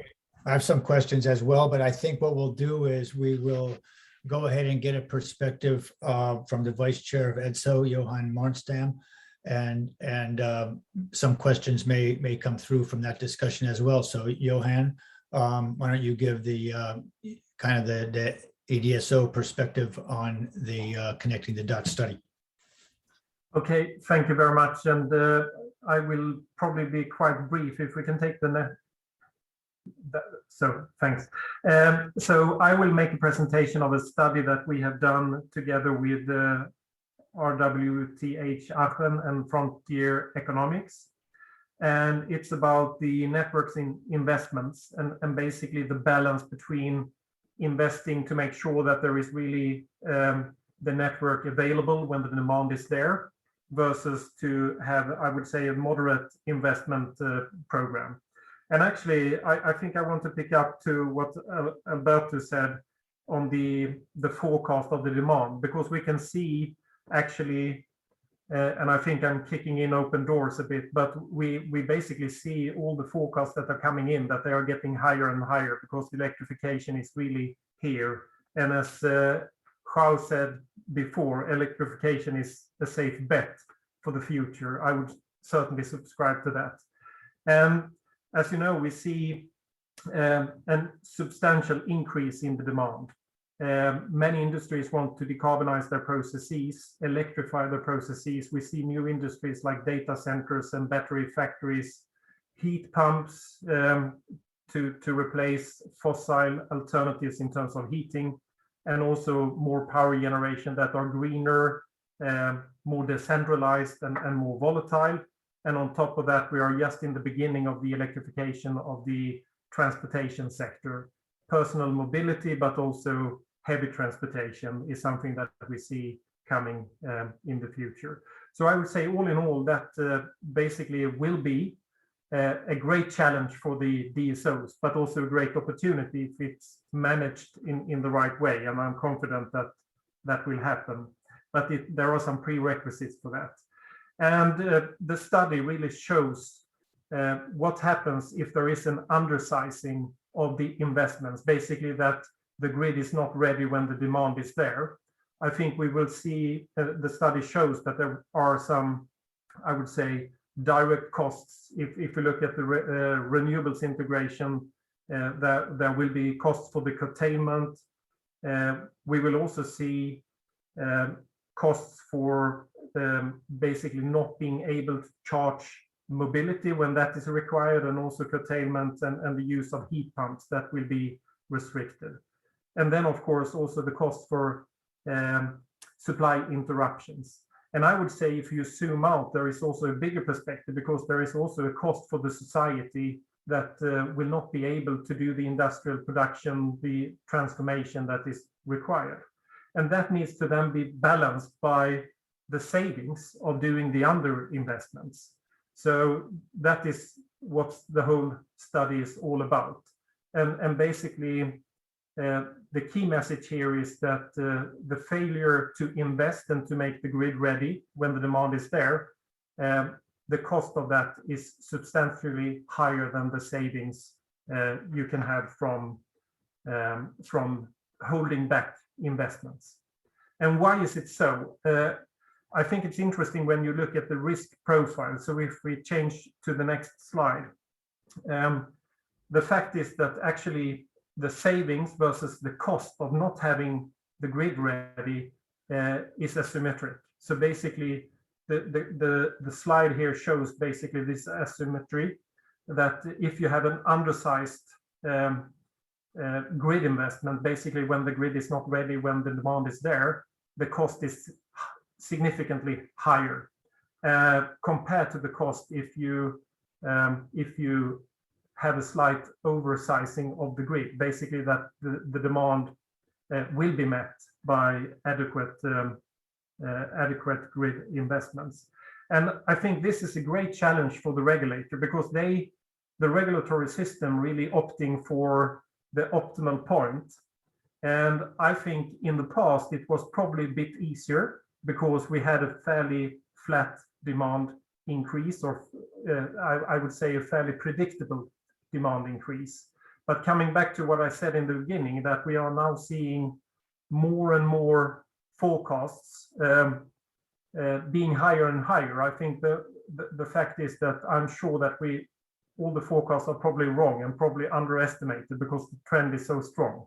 So I think that will also be a very big difficulty and challenge for the regulation to really set the right point.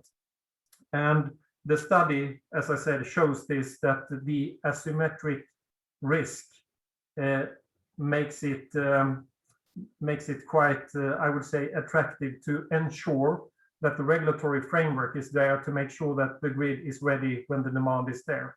There is also another fact in this, and that is that if you enter into a situation where the grid is undersized, given the long lead times that we have in the investments with permitting processes, but also to ramp up the capabilities, it's quite easy to stop investments, but it's very difficult and take longer time to start to increase and ramp up the investments. So the risk of under investing is significantly higher, or the cost for under investing is significantly higher than over investing. And the fact is also that if you over invest, in a growing demand environment, at the end of the day, it might be a short-term problem to overinvest. So, and that is not really considered in the cost of this in the studies. So to wrap it up, I think from an economic perspective, if we change the slide, I would say it's from, at least from my perspective, fairly clear messages here, that it's really about making sure that the regulatory system creates the right balance. And again, I think given that we are now seeing a massive increase in demand compared to the past, I think that is a big challenge. It's really a new ball game from a regulatory perspective. And here I would say that the regulation or the regulatory system have a great responsibility to make sure that they set the right parameters to really balance this out. As I said, it's very important to set the parameters in a way so the grid is ready when the demand is there. So I think I would just stop there with those clear messages. Thank you. That's great, Johan. I think I'd like to go back to Claire Duffy's question, and it relates to a question that I had, and it can be posed to both Johan and Alberto, I think, and I think Alberto's in the process of answering Claire's question. But Claire's making an example of in Ireland. Claire, do you want to ask the question? Do you want to come on unmute and ask the question regarding kind of the investment requirements in traditional investments versus how we can meet increased demand on the grid with flexibility and local solutions that maybe would be considered non-traditional? Otherwise, I'll ask it. Hi, can you hear me now? Sorry, I was muted. Yeah, we can. Yes. Yeah, thanks. Thanks very much, Mark. Yeah, I was just curious. In Ireland, we held a sort of industry or public consultation just looking for information and evidence, I suppose, on a number of issues. And one was what potentially the forecasted split was going to be between maybe some of those more conventional distribution reinforcement, particularly to support electrification of heat and transport and the increased distribution renewables. And it sort of started to come out around the sort of 70-75%, where maybe the more conventional, and 20 to 25% maybe of solutions for distribution reinforcement would be coming from flex service. So I was just very interested to see if there were any other observations from other studies that would help inform us on that, because it's a tricky one. Try to respond right in the Q&A chat, but if you want me to respond to that question. Yeah, Alberto, if you can give a perspective on that, I think would be useful. And my angle on that also was, in listening to Johan's presentation, was as we invest in the digitalization, which is a very significant part of the estimated investment over the next 10 years. The objective of that is one of the objectives is to enable this local flexibility and enable more optimized use of the investments that we have to make in the traditional grid, and whether, how that's taken into account in the study. And is it, looking at Johan's data in terms of the risk of overinvesting being relatively low, how much do we rely on that local flexibility to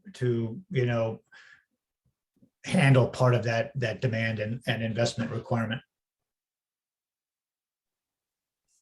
Yeah, I fully agree. And to add to that answer, I would say that this distribution, this percentage are really different depending on the country you look at.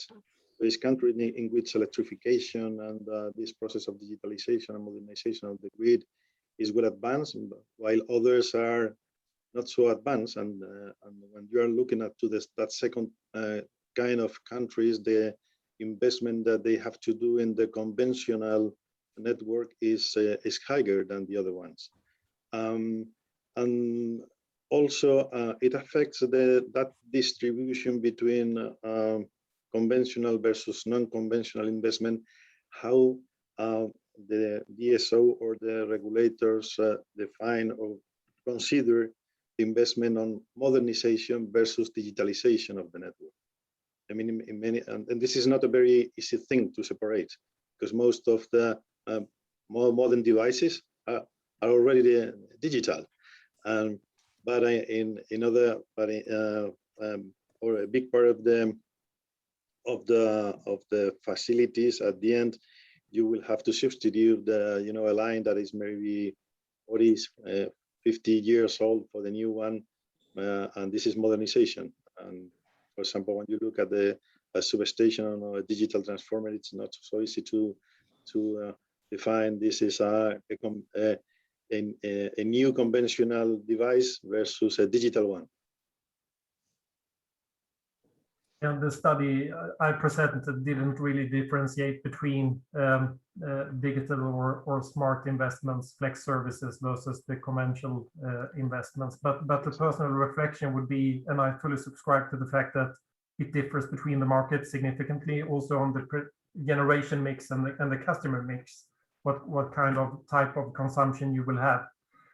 But I think also over time, we will probably see a significant increase of the non-conventional solutions, also based on the fact that we will see more and more solutions developed that will be integrated into the energy system.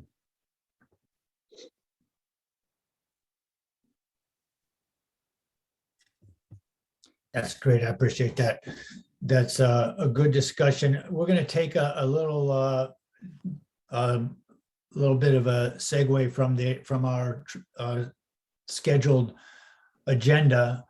If it's okay with you, Eva, was going to go next, but we're going to have Guido Bartoni go ahead and give us a few words about the DSO role as we look at these investment requirements and regulatory requirements.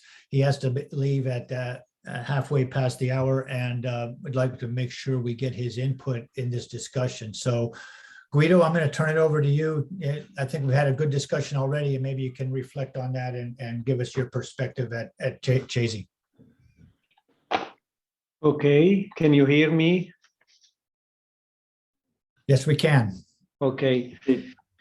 Good afternoon, everyone. And then sorry to jump into this this present session being scheduled for the third one. But I have some urgent businesses and then I have to anticipate. So sorry for that. I have prepared a couple of slides to pass on my, let's say, sole message, the only message I have on the role of the DSO to foster the changing and challenging role of the future DSO. I'd like to scale up the message from Manuel Sanchez, because his message was the main conclusion we got thanks to a lot of discussion, many discussions run within the European Commission stakeholders group on flexibility markets, of course, and the DSO role. I don't know if you see my slide. Not yet. It says you're starting screen sharing, at least on mine, but it's Okay. not there yet. Maybe now.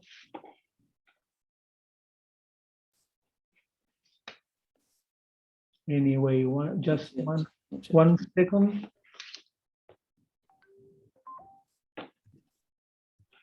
Not at all, I think. But anyway, I just, let's say, pass over the message. I think we have this to discuss, this evolving role of the DSO. But I think, if you like, to change the role of the DSO, to develop the role of the DSO or the DSO for the future, we have to, let's say, to evolve the regulatory framework either in order to foster, as I said, this changing role of the DSO.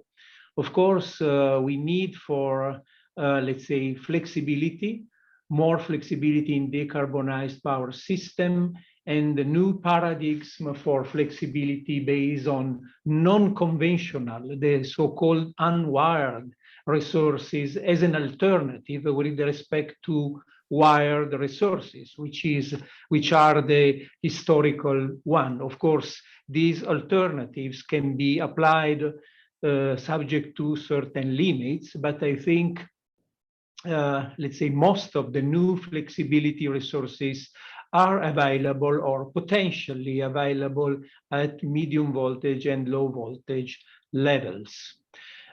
This availability, as I said, new flexibility resources makes flat the historical shoot between TSO on one side and customer and its customer on the other side, by creating a platform, a new platform to provide services to the network from wires and from customers. So the evolving role of the DSOs for sure is more and more towards a system operator at medium voltage and low voltage levels. Of course, DSOs still manage the wired resources, which are in some cases essential for reliability also in providing some exclusive service. So for some services, you have to, let's say, to cope with new wired resources from the DSO. But in some cases, there should be an emerging competition against other flexibility unwired services. When accessing flexibility services, system operators in distribution at the distribution level take an asymmetrical role, being at the same time possible providers of the services, let's say wired services, and possible buyers of the service in other cases, let's say the unwired services, in order to follow the very well-known principle, make it or buy it. So we have this, as I said, asymmetrical role in our system, in our new role of the DSO, and then we have to, let's say, be sure that this changing role could deserve this let's say the new era of the flexibility market. Of course, the main driver, the triggering driver, I think, to change the role of the distribution system operator is, of course, the regulation. I think the regulation has to or shall innovate, shall evolve in other terms in order to adopt flexible schemes. Let's say the current schemes in terms of capex-based regulation should evolve in order to eliminate the possible conflict of interest, as I said, between these two principles, make it or buy it, in, let's say, using flexibility services in this respect. So there are some, I think, prominent examples for some European regulators in which they are experimenting, or let's say some piloting, doing some piloting in order to see their regulation to evolve, in order to put the DSO in a good position to make a real choice between they make it or buy it. Of course, for the sake of development of the flexibility market, as well as the customer involvement in this respect. So I think I should, let's say, I wish, of course, that this development, both at the DSO level, that I see from today, they are quite ready to undertake this challenge and then to exploit a lot of flexibility service in managing their system, their grid and their system as well. But of course, I underline the fact that also regulators could, let's say, could have or could introduce a very big jump in order to facilitate, in order to foster this evolution. And of course, my best wishes that this cooperation between the DSOs as well as regulator would, let's say, come out with effective result in the near future. And I also wish the good, let's say, continuation of this work in this extraordinary event. And please, sorry again for my, let's say, interruption and this intervention, but I have to leave now. Thanks a lot. Thank you, Guido. Yeah, thanks, Guido. That was, I think that's going to set the stage nicely for our discussion in the second part here when we get into really talking about the regulatory innovations and requirements. But before we do that, so we'll keep that in mind. Appreciate those comments, and we'll go kind of finish up our discussion of the investment requirements with Eva Mancera, who is the CEO of IDE, part of Iberdrola. Eva, want to kind of give your perspective from a customer services point of view?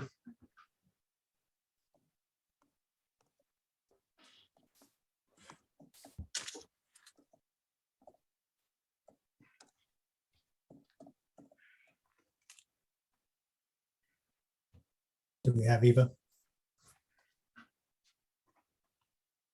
I think she was around before.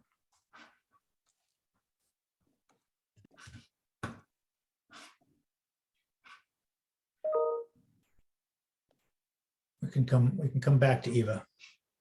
Would you say, Philip, that's a go ahead on to, especially since we just heard from Guido and bringing up the regulatory issues? I don't think we can. Yeah. Eva, can you hear us? I think not. Yeah, I think if we move on for now, then yeah, if we move on to Clara. Yeah, I think it's a good time right after Guido kind of bringing just while we're waiting for that, just one quick question from the audience, I think, is we've been discussing, of course, about the importance of heat storage as an option for flexibility. How much there's a question from Massimo Marazziti from DG ENER about is heat storage considered as an instrument to optimize flexibility? And I guess we could ask that to any of the previous speakers.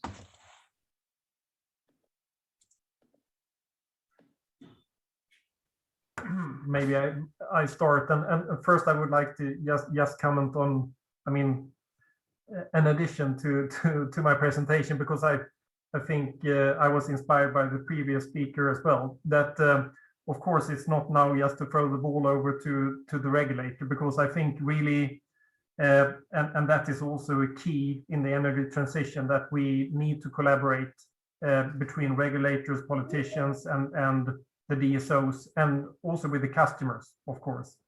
So I just wanted to make that statement. When it comes to heating flexibility, I think that from my perspective, we shouldn't exclude any possibility to attract flexibility that can help us to optimize the grid and to increase the utilization factor of the grid.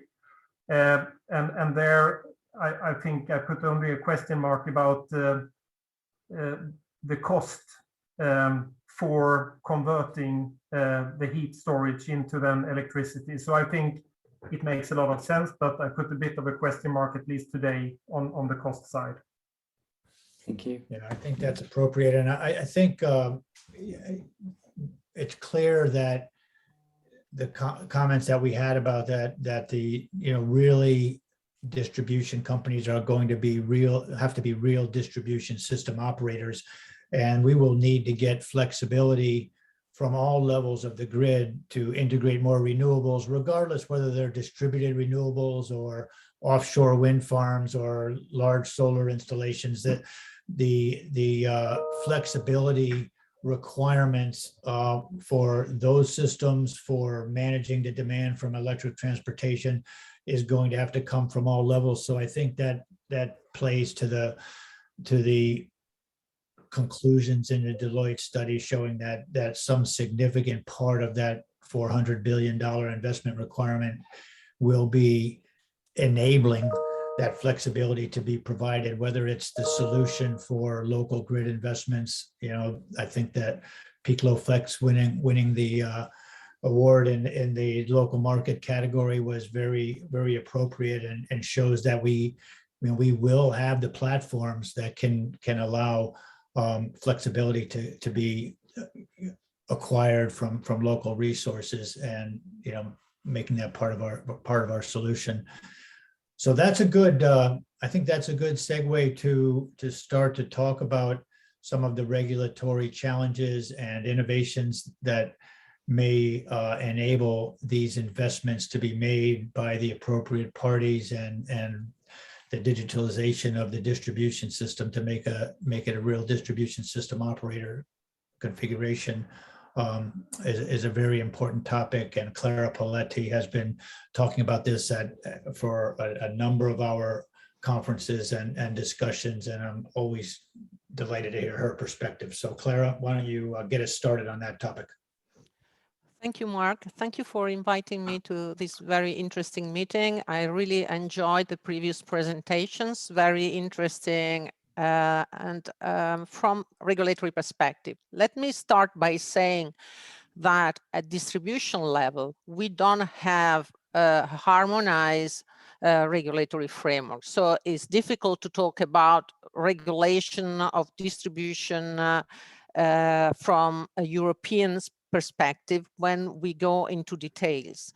But in general, I would say that the current regulatory framework is a framework that was designed under a steady state kind of situation and scenario. So a more static regulation where the need was more to better use the existing infrastructure and reduce cost, so improve efficiency. In this type of framework,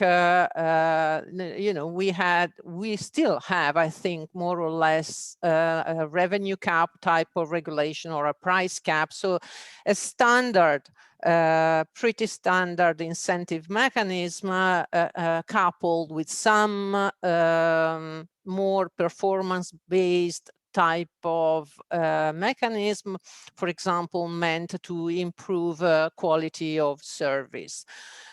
If this is the case, I think that looking at the DSO regulation, asking whether more or less investment can bring, can have a higher impact on the overall welfare, I don't think is the right approach, because this is not the way our current framework works. The framework is designed under a weighted average cost of capital, so trying to design tariffs and allowed costs that would sort of create a framework where DSOs are able to collect the right amount of money to make investments. And so we don't have a real planning at distribution level in many countries today, and that's an issue maybe that we can pick up later. So the incentive is more, as I said before, focused on economic efficiency. And this is why when asking ourselves if the current regulatory framework is generally fit for purpose to support the energy transition, I would say that we need to change. We need to adapt it, and we need to move to a more forward-looking, agile type of regulation. it is no longer sufficient to focus on the efficient use of existing infrastructure and replacement and reinforcement investment. We need to develop. So we need to put a lot of money on the table, and we need to decide how the money should be used. And first of all, the first step I see in that direction is removing the CapEx bias. And this is something that would, of course, at least reduce the bias between what you call conventional investment and non-conventional investments. And let me add here that as a regulator, I still have to be aware that I don't know everything. I want to make sure that the DSO moves in the right direction, but I cannot pretend to micromanage their investment. I think that's my view, personal view. And I should encourage the use of flexibility services. This is something that has already been mentioned. And finally, I should encourage the optimal use of existing infrastructure. So make sure that we don't develop new infrastructures if they are not needed. So optimize the use of the existing infrastructure requires probably adapting or thinking over the current tariff structure and the price signals that are given to the users of the grid. So that's my first point that I wanted to make. Of course, moving away from the steady state regulation is easier said than done. Just by the way of example, how should we measure the performance? How do we allocate the risks? And this is something that was mentioned before as well. For an efficient risk management, we need credible policy objectives. Those are necessary for DSOs to credibly and properly plan their own investments and their own activities and management. And this is also necessary for financial sustainability of the energy transition. We are in a sector that is highly capital intensive, and we need to keep the cost of capital low as possible. Of course, we have a trade-off here between this certainty and giving the right incentives to TSOs under an uncertain scenario. So it's not easy again. We face a trade-off as regulators between standardization, liquidity of our markets, the liquidity of our solutions, and flexibility. That's another tricky part. And we need a level playing field for consumers. So this is the first big chapter we need to address. The second one is innovation, I think. Regulation needs to better consider disruptive innovation and infrastructure transformation. We already have incentives to improve and innovate our systems, but we really need to properly define frameworks to support specific projects and even to find a common language, because we talk about sandboxes, pilot projects, regulatory experiments, and we don't have, I think, a common framework when we discuss that. So it would be useful to work on at least a common understanding of what are we moving away from an input-based type of regulation.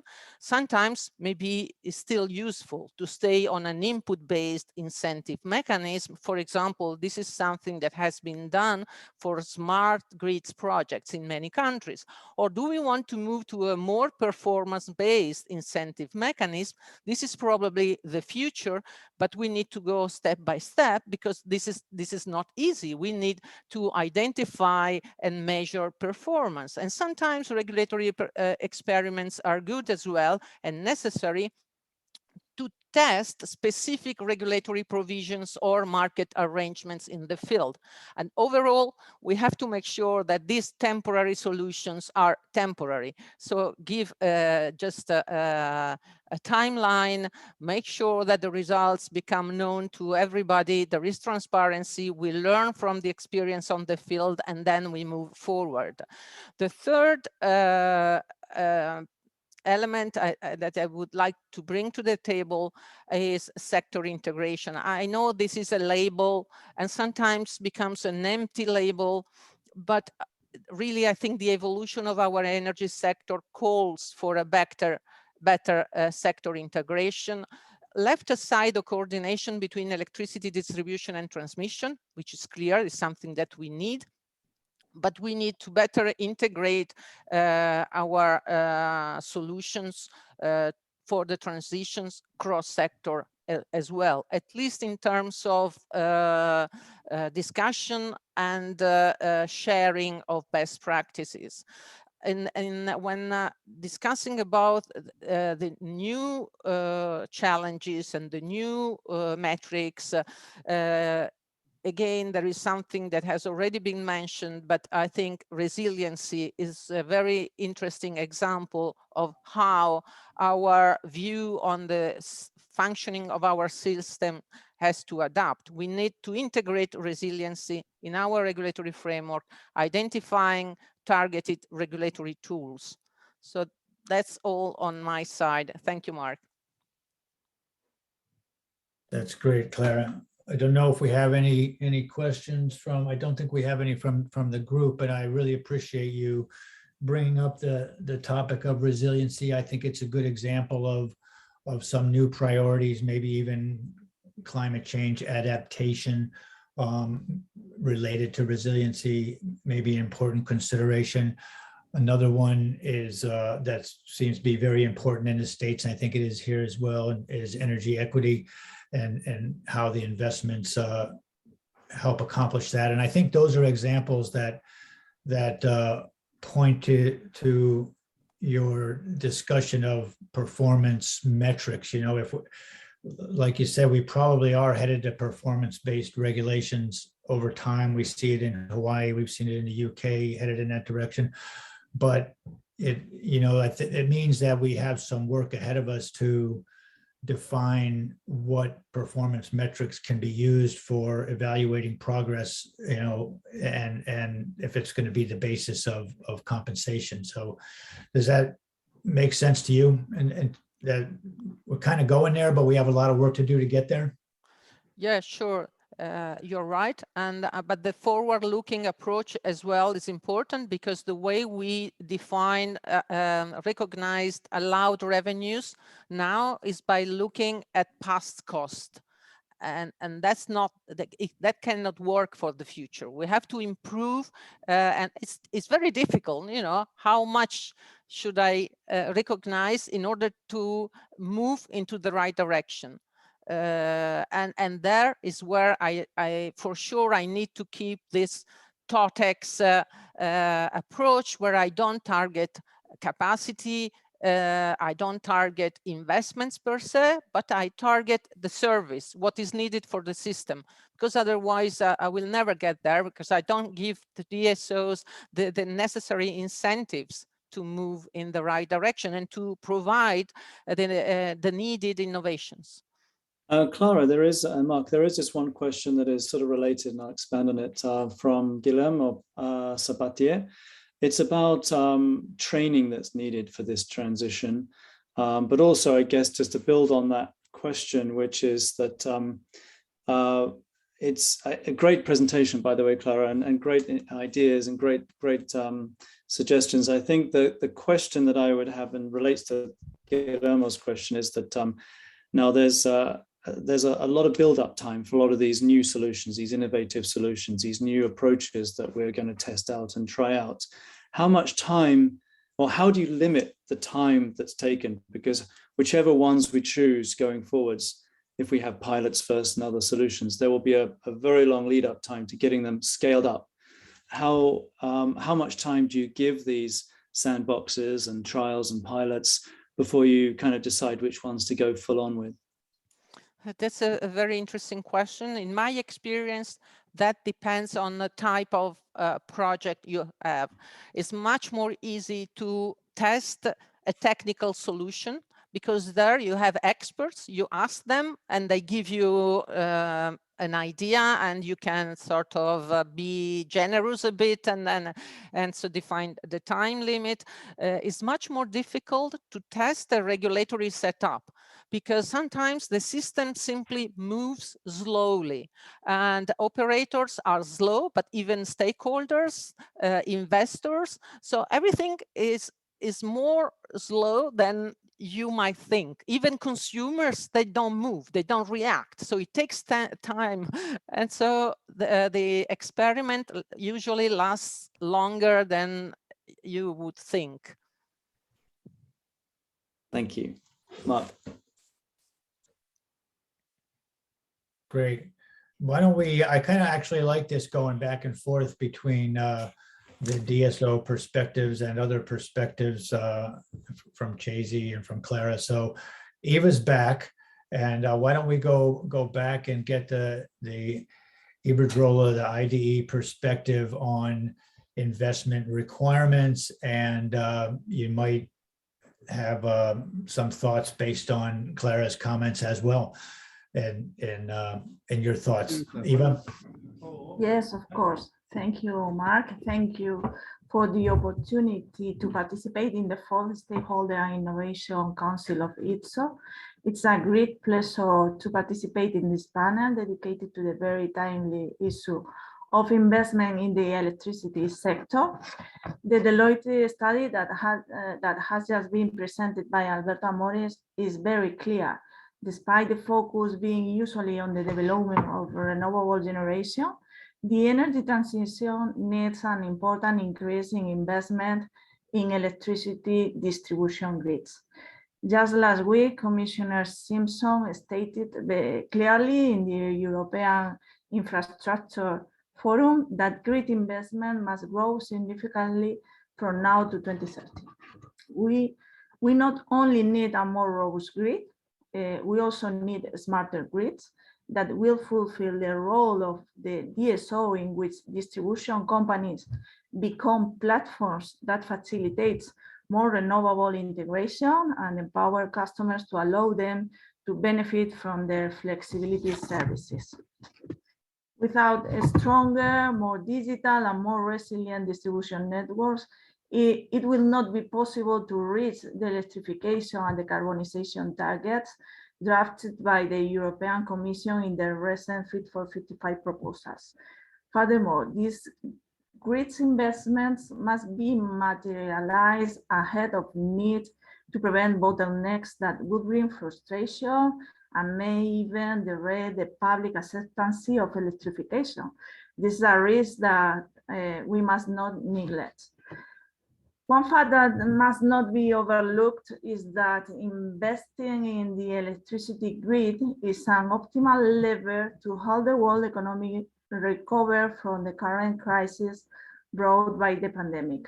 A May 2020 Oxford Smith School paper written, among others, by Nicholas Stern and Joseph Stiglitz, identified the investment in clean energy infrastructure as one of the best options to deliver a positive climate impact, as well as a significant boost to GDP and employment. But in order to achieve these objectives, we need to urgently solve several regulatory problems. First, we need sound investment frameworks. We need more stability and predictability of the business environment in which we operate. As a sample of defective regulation is Spain, in which the regulator is forcing ex-ante investment caps to grid companies linked to GDP. These measures were taken a decade ago in an environment of financial difficulties, but today they are totally incompatible with the ambitious electrification and decarbonization challenge that the government itself has placed in its national energy and climate plan. Secondly, we need to build a solid regulatory foundation to develop the full role of E.DSO. The distribution companies of today are clearly the most suitable entities to develop the role of distribution system operators. There is no need to introduce new entities by the name of independent grid managers that at the end of the day will only introduce bureaucracy and administrative complexities. Regulators should also help us unlock the full value of smart meters. When distribution companies are given the responsibility of developing a smart metering system, their results often exceed expectation and plenty of value is created for customers. Take, for example, Spain. Once again, the assignment of the whole smart meter project to distribution companies has rendered a system that is already fully developed, affordable, with a state-of-the-art application for customers' access, and with an impressive improvement in quality of supply. We are very proud of these successful results that set the reference for others to follow. When entrusted, DSOs have demonstrated their capability of developing and managing complex digital environments, including the adoption of higher standards of cybersecurity and data protection. Future cybersecurity regulation must be carefully balanced, avoiding unnecessary management costs and complex administrative processes. In this journey of the energy transition, there is a lot of work ahead for regulators, for DSOs, for equipment vendors, and for all other stakeholders in the industry. But let me emphasize that this huge effort will pay off. First, with a fully electrified economy that relies mostly on local renewables. We will be protected from gas and oil shocks like the one we are currently suffering. And finally, and these are the best news, the electrified energy future will be more affordable for families and industries. As a recent Goldman Sachs study shows, embracing net zero policies for 2050 will render a 50% reduction in energy bills for households when the cost of heating, gasoline, and electricity are all accounted for. Thank you for your attention, and thank you, Joao, for your leadership and dedication to this successful and fruitful Stakeholder and Innovation Council. Thank you. Thanks, Eva. Very consistent points to what we've been hearing from the Deloitte study itself and from the other DSO perspectives. Let me go ahead and ask one question that, and this can be other DSOs. I was really impressed with the Digital Power Award for E-Readies on their low voltage monitoring activities, and I was part of the advisory group for the upgrade project that Iberdrola did a number of years ago. And I know here in Ireland that a major focus of investments in digitalization is on low voltage monitoring and awareness and visualization. I'm wondering how much of that projected costs between now and 2030 for digitalization involves extending our awareness down to the low voltage system and all the way to the customer for, you know, the communication infrastructure required for that, the monitoring and all of the systems to support that. Is that the biggest chunk of the investment that's required for digitalization, is kind of the last frontier, the low voltage system?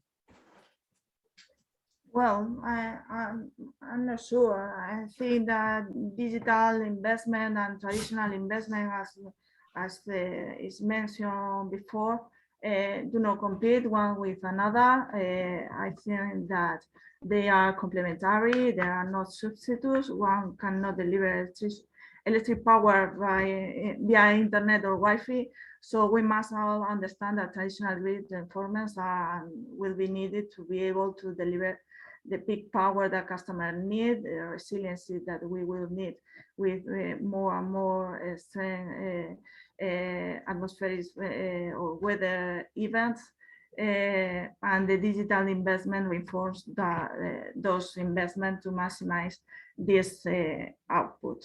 So I don't know what to say. I don't know if Alberto have more data to share with us, but of course I think that digitalization in Spain has been, or smart meters in Spain has been a big successful both for customers and for us. Yeah, and smart meters is definitely part of that investment, but it's, monitoring at the transformer level and automation at the transformer level is part of it also. And I think the criticality as we electrify transportation and people have home charging and we electrify heat, it's a critical time to, if we're going to optimize our existing infrastructure, that's obviously needs to be part of it. I was just wondering how much of it the DSOs are thinking it's, where in terms of percentages, how much of it is kind of extending to the low voltage system. We could leave that out there and might be something that we comment on as we go forward in terms of one of the priorities. Any other questions that we need to address there, Philip? No, I think that's. I think we can go forward. Yeah. I think what we can do is go on to wrap up the first two parts with Linda Zalina from International Sustainable Finance Center, and just give us a perspective on what the challenges are in obtaining financing for all of this investment that's required. Thank you, Mark. Thank you for having me here today. I mean, we all are very, very aware of all the great financing needs that Europe has. I think there's quite some shocking numbers in terms of what the investment gap is. However, so I'm the CEO of ISFC, which stands for that very long name. And what we do is we focus predominantly on the financial sector. Having a background of around 15 years working with financial sector, I thought it might be useful to maybe have a quick look as to what is happening within different market participants, different investors, banks, so on and so forth, these critical nodes of the system that we need to finance the needs that we have. So if you go to the next slide, please. So we are all meeting in a post-COP26 world, which is, of course, as you might have heard, we achieved a bit, but not enough, so on and so forth. But one big change was that the financial industry was there in force. And it also had very, very many business people there, which is a novelty. If you think about Paris COP, you had many more experts and people working in practice on some of these issues and challenges. Now what we had is a lot of posturing and a lot of pledges and a lot of PR. But guess what? There's also a bit of change in terms of the regulatory landscape and in terms of the asset owner pressures on asset managers. So what we have currently is the big realization that energy is absolutely key to everything. We have spoken to big business across Europe. A lot of them are worried about their supply chains because guess what? Some of their supply chains still use electricity from coal. Think about Poland, think about Czech Republic, think about Romania, so on and so forth. These are big growth economies, big impact. But they get really bad ESG ratings because some of these businesses might have the best R&D, best technological processes in place, but because of their energy use and the way they have to report, they don't look very good. So everybody wants to work on energy. Energy is very popular, which is a great news for DSOs, because you can actually start influencing the conversation a bit more, which is why I think these initiatives of getting people together and doing things jointly is a great idea. So one of the greatest challenges that we face, and you're going to hear this time and again, everybody talks about public-private partnerships. Everybody has come to the realization that public funding is not enough. Well, we knew that. We've known that for a long, long time. And we also know that we need to mobilize private finance. But we are very bad at doing that. And that has a variety of different reasons. One of the main reasons is, how do you figure out how to make the consumer happy so that the elected government can be re-elected versus investors actually making enough money. And this is where we think there might be some change coming. Of course, it's all about money, but there's also additional factors that are growing in importance. So if we go to the next slide, and I haven't prepared many, so don't worry. This one's a little bit text heavy. So what we have is a big change in terms of investment and financial landscape. Because of quantitative easing in Europe, we have huge amounts of liquidity and a lot of investors looking as to where to put money. This has actually led to very interesting explosion in venture capital. Private equity also has a lot more money than it used to have, and institutional investors, which we call the big tankers, because they have a lot of money and they're very slow in terms of adapting new approaches. Even those ones are facing new pressures. And these pressures arise from the fact that there's more and more people working on finance, more and more transparency, and more research. So finally, we're starting to get some very interesting research that certain organizations are using for shareholder meetings, for voting at AGMs. They're using a variety of instruments to influence the behavior of the investors. And that means that there's a good opening to change some of the practices on the ground. So what have we noticed? So what investors are after, and we did actually a very big consultation as part of our project with the United Nations Principles for Responsible Investment, so UNPRI, Refinitiv, White & Case. It was a huge consortium, and we did around 200 global consultations with financial sector participants. And it's very interesting. So everybody wants to invest. If you can tell a good story and a really inspirational story, they'll be interested. We have a really huge problem of boring conversations and boring stories. We do need to improve the narrative. How do you fit into the system? Why is this the best systematic solution? Because people want to see something that is innovative, that actually deploys systems thinking. And ideally, if you have tech involved, that's it. People are listening. We have a lot of wealth generation and transfer. So that's also very interesting. In the next decade, we will see a lot of generational wealth transfer. That in developed economies means that there's bigger and bigger pots of money, but also different owners of capital. So some people, we've been talking to Ipsos Mori and others, surveys actually show that finally there might be a generation, quite a wealthy generation, that might be interested in other impact other than financial return. And that's a very big change, because up until now, it's really not been the case. Also, people are really worried about the future trajectories. Most of the business models are still rooted in the risk return paradigm. And we're starting to see more and more research and more conversations bubbling up about impact. So, and this impact, of course, is super important, because people are trying to understand how business models and investments and everything fits in with what we used to call 10 years ago megatrends, and it's becoming a very popular word. But climate and digitalization are the two biggest conversations. That's pretty much where money starts listening. So using these two megatrends and showing how these are actually, how you're coping with them, or how you're actually helping to tackle the big issues is very, very important. The one megatrend that people don't want to talk about, but I think that will happen over the next decade, and it's a big systemic risk issue, is inequality. And actually E.DSO is working on electricity and prosumers, and maybe being able to show that social impact going forward also will be very important.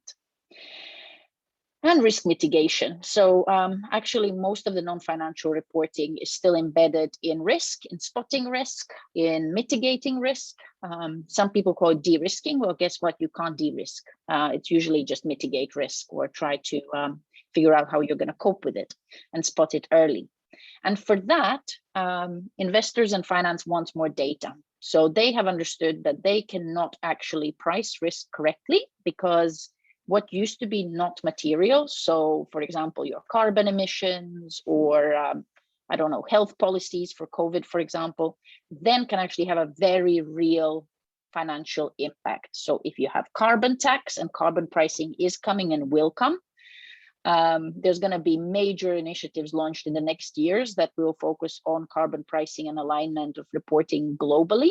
So that means that finally there will be not apples and oranges, but maybe oranges and tangerines or something slightly more comparable. So that means that investors will be looking at pretty much projects and businesses that can show how they fit in with cutting emissions or improving efficiency, and also social impact. So what kind of indicators you're hitting with your social performance. And for that, actually, the indicators currently are very bad, let's be honest. There's big data gaps and so on and so forth. But anyone who can demonstrate that they are doing reporting better than others will stand out. Investors love it when people show that actually they have a very serious approach to their reporting. Because currently most of sustainability reports and even annual reports are not necessarily extremely well thought out. They're usually done very nicely by one of the big four, but actually in terms of reporting and data, they aren't always up to scratch. This is also starting to worry supervisors. So we're starting to see credit rating agencies working on it in the background, trying to figure out how they're going to fit into the equation. And also, of course, supervisors in central banks and so on and so forth. So what are the kind of tangible next steps? We always say that people are very passive most of the time. So they want shortcuts, they want easy things. Well, guess what? To influence and to make sure that you get your voice heard and that you are seen as potentially a good investment opportunity, actually the most successful ones that we've seen, even in the energy industry, have been the ones that are most active.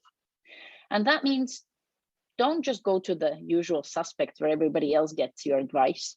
Look around, be proactive, try and appear, try and listen in, and try to understand where are the more interesting conversations happening. And just being very proactive in terms of meetings, in terms of talking to different stakeholders, immediately sets you apart. This engagement across different silos is extremely important.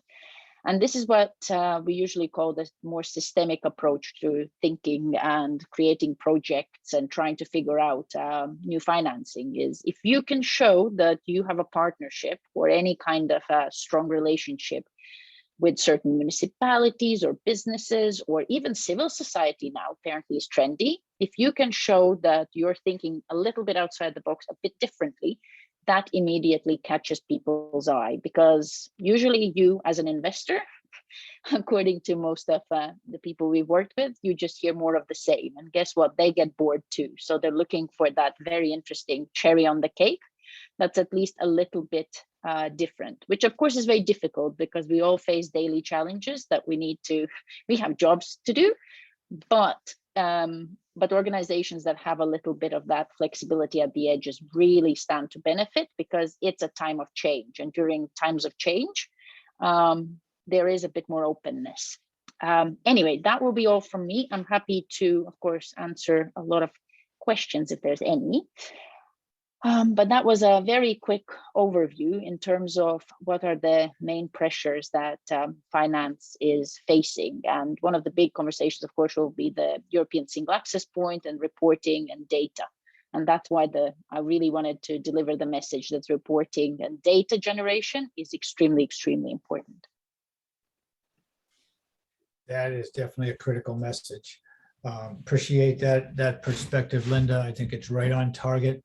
I think in the interest of time, we may come back and see what questions there are, but why don't we go ahead and go to the perspective from Tora Jamaz from the Copenhagen School of Energy Infrastructure, and just reflections on what you've heard in session in the first two sessions there, kind of the investment requirements and the regulatory framework to and financial enablers to enable that investment. I think it'd be a good time for that.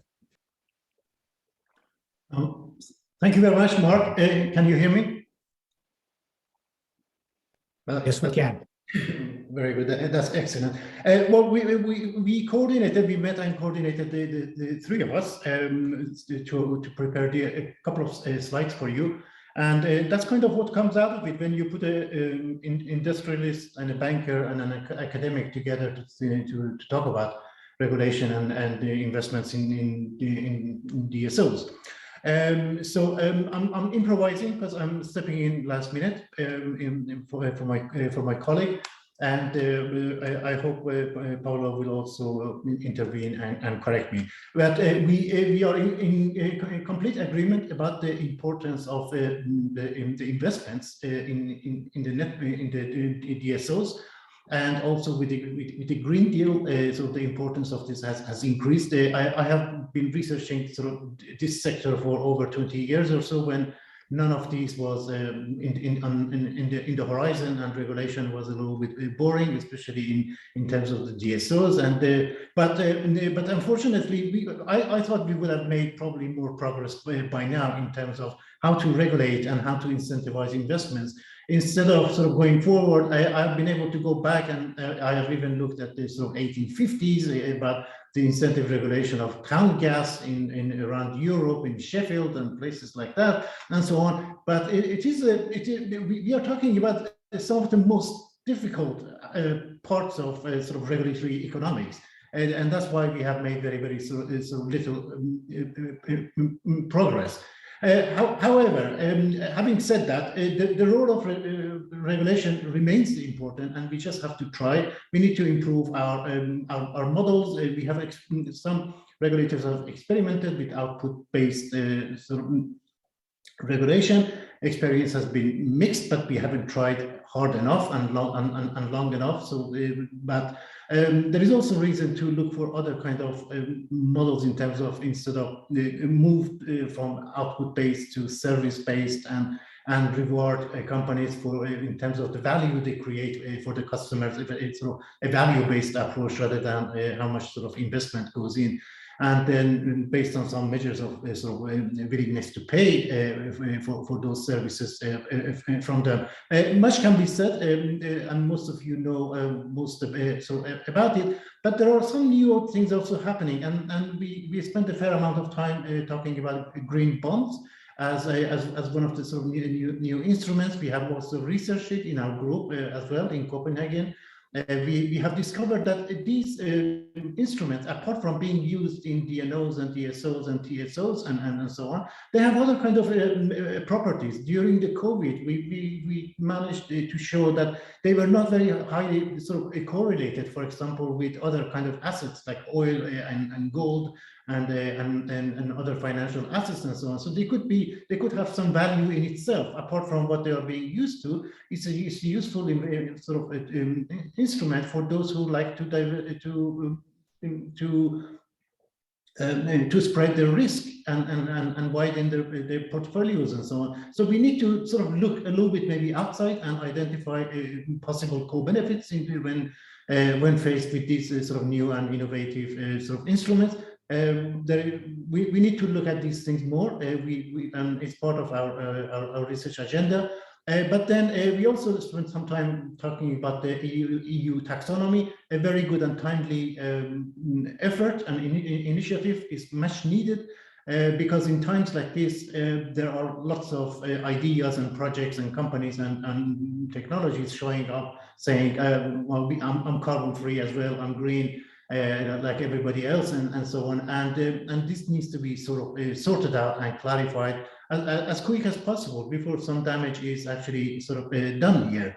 And then you can also go beyond the regulators a little bit in terms of, we saw in terms of how much we heard about 400 billion investment, or sometimes we hear 1 trillion investment, and so on. So a back of the envelope calculation can tell you probably 10-20 euros per inhabitant in the EU sort of will be spent sort of in the DNOs and so on. It's not probably very much money also.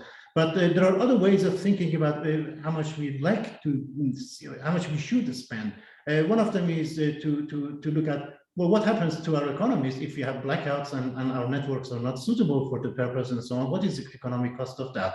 There is another way of doing it, and that is sort of to ask, what is it that people are really willing to pay? I mean, we saw during the recent energy crisis, for example, that several governments almost sort of panicked. They were looking for ways of supporting low-income and vulnerable customers also. So it is just maybe possible that we began to see some prospects of the maximum price that many customers can tolerate. And some governments started looking at the VAT and taxation of the energy and so on.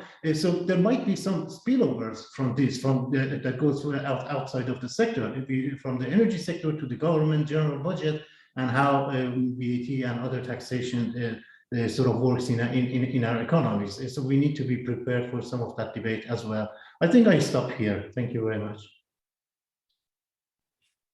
Yeah, I think that's a great summary of some of the issues associated with financing and regulatory structures, and it's been a good discussion. I'm going to turn it over to Philip to just jump on kind of the DSO response to these issues and what business models need to look like, and that I think that discussion is critical before we wrap up here today. Yeah, I mean, we've been looking at a lot of the whole issue of this massive investment that is needed, this massive development, and all the options that we have. And within all of that, then the question is, so what does all this mean for the role of the DSO business model, and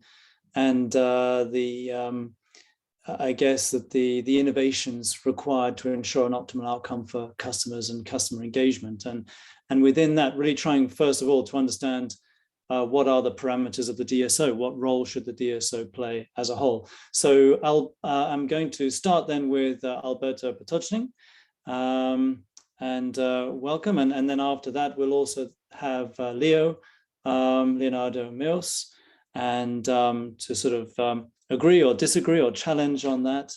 We already had one presentation, of course, from Guido Bertoni, who was going to speak after these two speakers, but spoke a little bit earlier.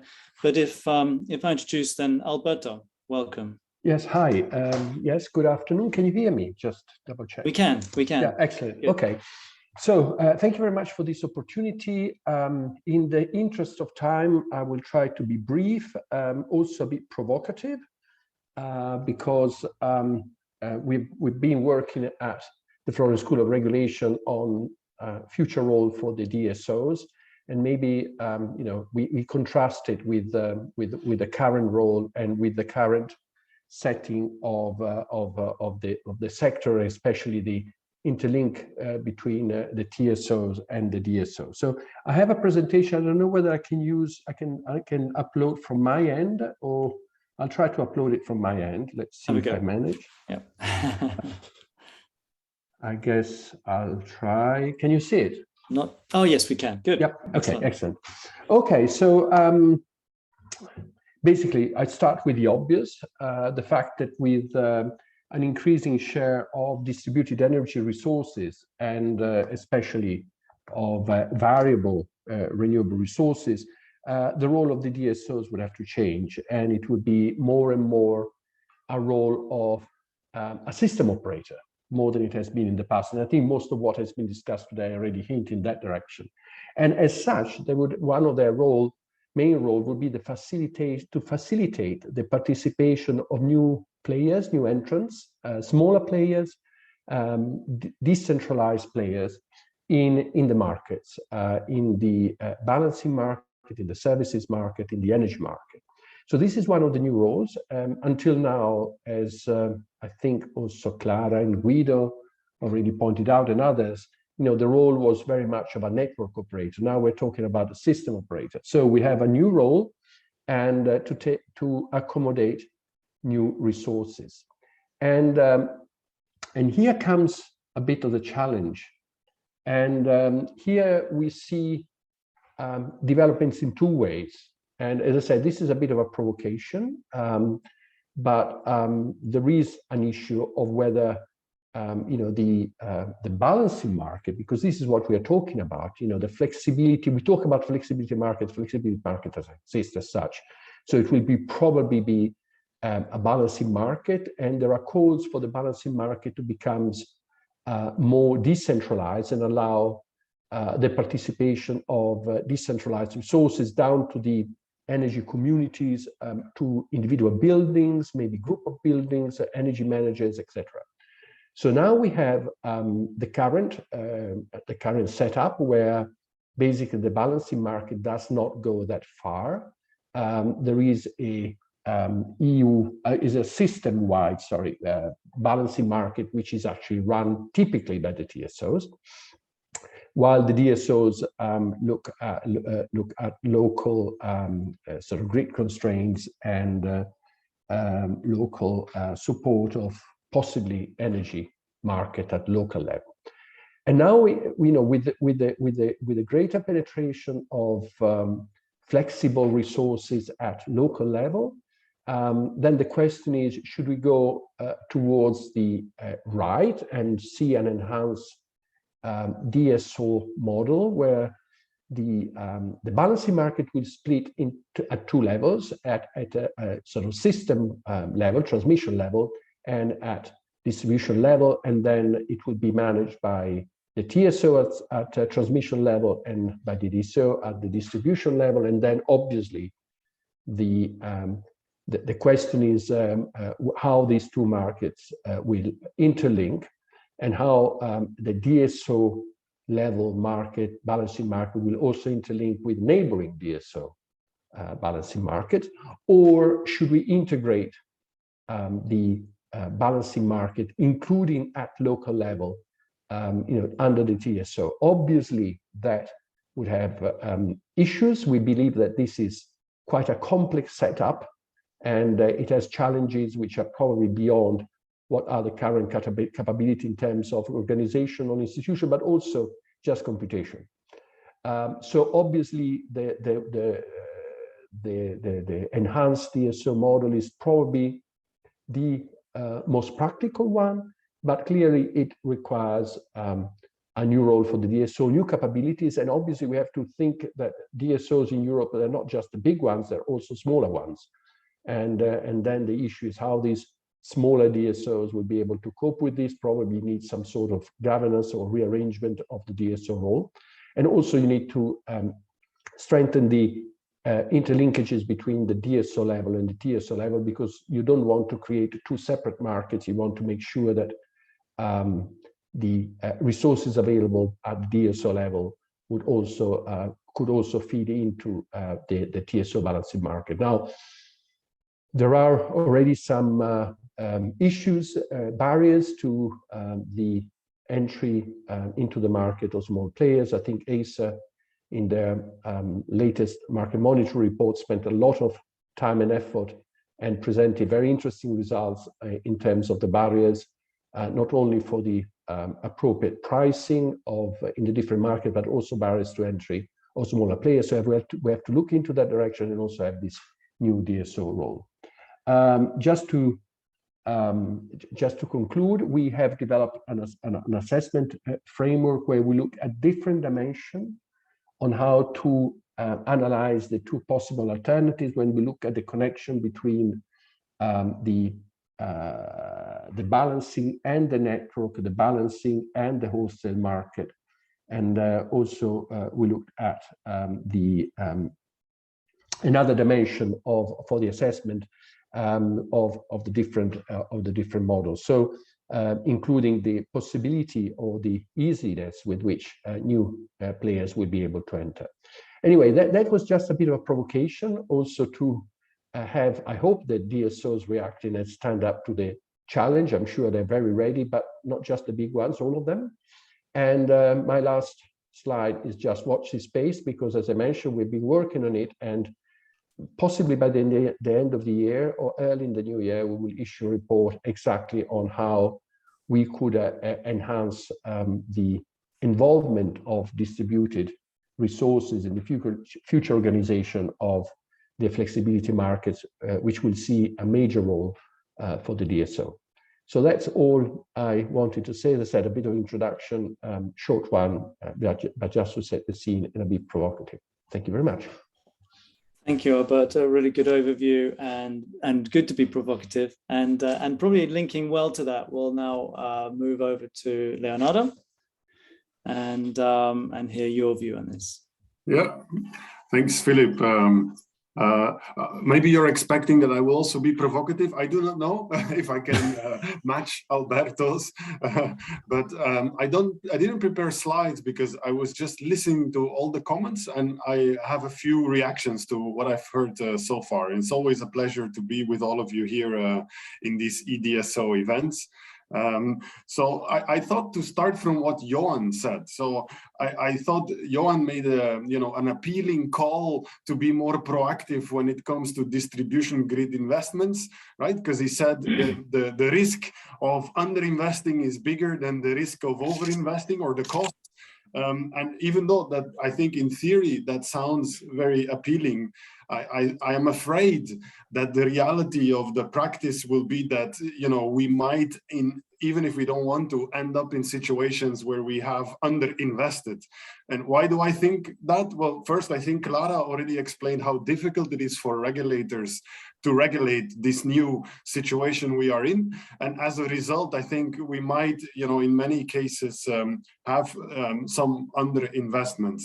Also, I think if you look at the TSOs, I think some 10 years ago, when TSOs were expecting, an acceleration of offshore wind or other big renewable projects, I think at some point they also made this claim, like let's try to be more proactive.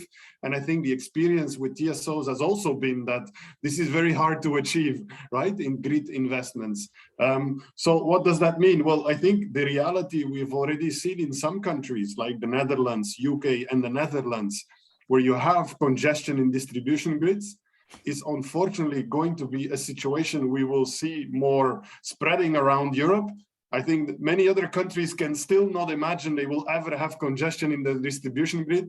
I'm based in one of those countries in Belgium. If you talk to stakeholders and they see a picture of what's going on in the Netherlands, they can hardly believe that will ever happen in Belgium.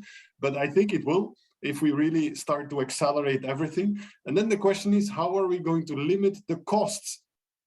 The consequences of having moments where we will have undersized distribution grids. And then I think it comes back to this session on the DSO role and consumer engagement.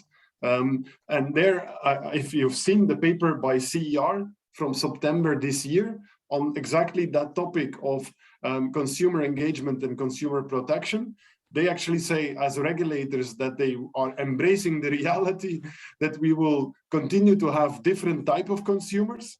So we will have some of these really engaged consumers that really want to engage with DSOs, with retailers, with all kind of service providers, and they will make, they will manage their own portfolio. Some of them will really be like that, but you will also have consumers that are engaged, but want simplicity. So they will just outsource everything to one provider. And then I think it's up to DSOs to connect with these kind of providers like aggregators.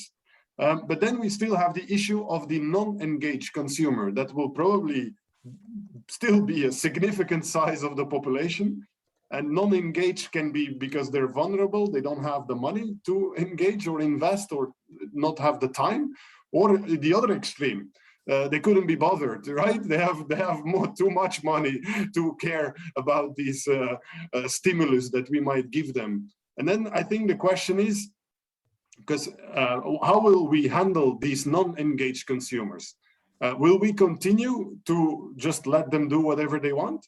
Or will we redefine the property rights of everyone connected to distribution grid? So are we willing to, for instance, have some of these connections to be mandatory non-firm, right? That's a conversation I think that we've not yet had, because the clean energy package is very much focused on this voluntary type of flexibility, market-based, and of course we like that.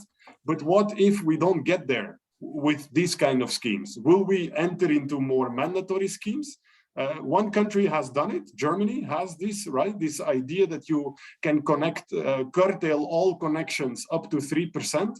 Clean energy package foresees that all countries could do this if they present a cost-benefit analysis that is positive. So that's a big question for me. Will we do that? And will we do it in time? Because if we wait until we have the congestion and until we have all these problems, I think it will indeed be very politically sensitive and a big issue. So let's not only try to be proactive on the investments, let's also accept that that will not always be the case, and let's try to be proactive on how we are going to handle these situations of congestion. And I'll leave it at that. Thank you. Very good, and good to be a bit provocative too in that sense too. And coming from the perspective of consumer psychology, which is my background originally, I think that this issue of active consumers is always very limited. Of course, there are only going to be so many. But as you see with electric vehicles, one thing I would say is that it doesn't matter how you get customers to be active. Whether it's through being environmentally conscious or just wanting a car that accelerates fast, the main thing is that you get them to behave in the way you want them to. But so great there. I have one question actually for Alberto already. For a question is, it's from Rodolfo Martinez from Iberdrola. And it says, don't you think that a super TSO model will destroy plenty of economies of scope that already exist in the DSO model? Indeed. Well, I mean, both of them are quite challenging. I don't want to preempt the report we will issue, but I can say that our assessment is going to favor, if you want, or indicate that the enhanced DSO model is probably the most appropriate, even though it has challenges in itself. So indeed, both of them are challenging. Both of them will require adaptations and new relationships. But indeed, it seems that the enhanced DSO is probably the most appropriate. It's up to the DSOs to make it happen. Really good. Okay, so I think we're given the time. I think if we then wrap up, Mark, we can give some concluding comments. If you go first, Mark. I think, do we want to get the perspective from Xavier on this session 3? That yes. Xavier Yes. Hansen just and he can try to make it short, and then we'll wrap up. I think that'd be Indeed. right. Sorry. Sure, thank you. I'll try to be quick. So Tommy, Medved, and myself and others had a short discussion about this topic, actually ahead of this conference, but I think it links quite well into what has been said. We had quite diverging views also on the capabilities and role of DSOs, with some being more optimistic and others a bit less. But I think it fits well into this discussion. What we could agree on is that DSOs will continue to act as neutral market facilitators and should also in future not enter competitive markets. However, DSOs understand and will have to innovate their business models to engage with these new technologies that have been discussed today, like electric vehicles, self-consumption and energy communities and the like. But what we actually insisted on quite a lot in our discussion is that it's a point that Alberto also mentioned, which is the diversity that we see in terms of size and resources of DSOs. And the question that we raised and that we couldn't really finally answer is whether DSOs will actually all of the 2,400 DSOs in Europe will actually have the capabilities to be the spark of innovation that we are looking for, or whether maybe some sort of new service providers, as we have seen also in the award ceremony, might come in and actually create the link between customers and DSOs, will go to customers and try to get their flexibility and their their services that they can deliver to solve the problems that we've been discussing today. So this is for us a bit of an open question, and I think given the diversity of the DSO landscape in Europe, the answer might be different in different places.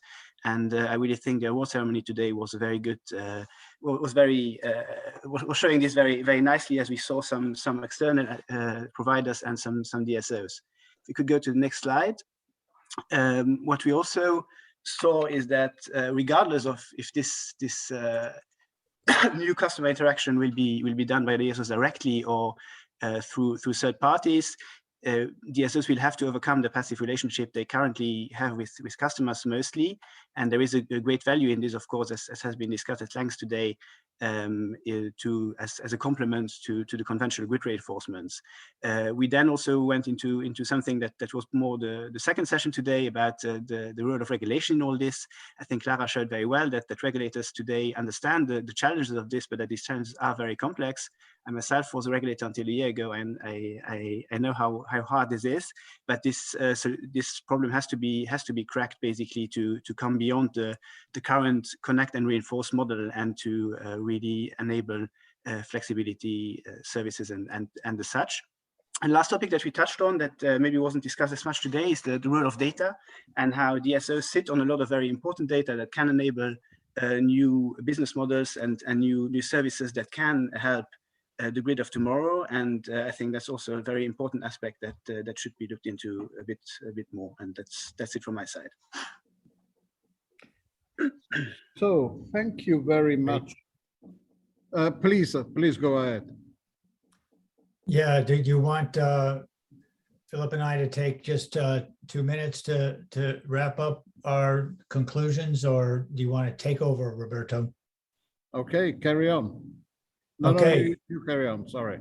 Just in terms of, the investment requirements and enabling those investments, I think a very important conclusion from the Deloitte study and the discussions is that a significant portion of investments that DSOs need to make are investments that will enable societal goals and economic progress and sustainability and decarbonization, and that those investments are investments that are difficult to under our existing regulatory structure. They don't fit our traditional investments, which is make sure that we provide reliable electricity and meet the demands.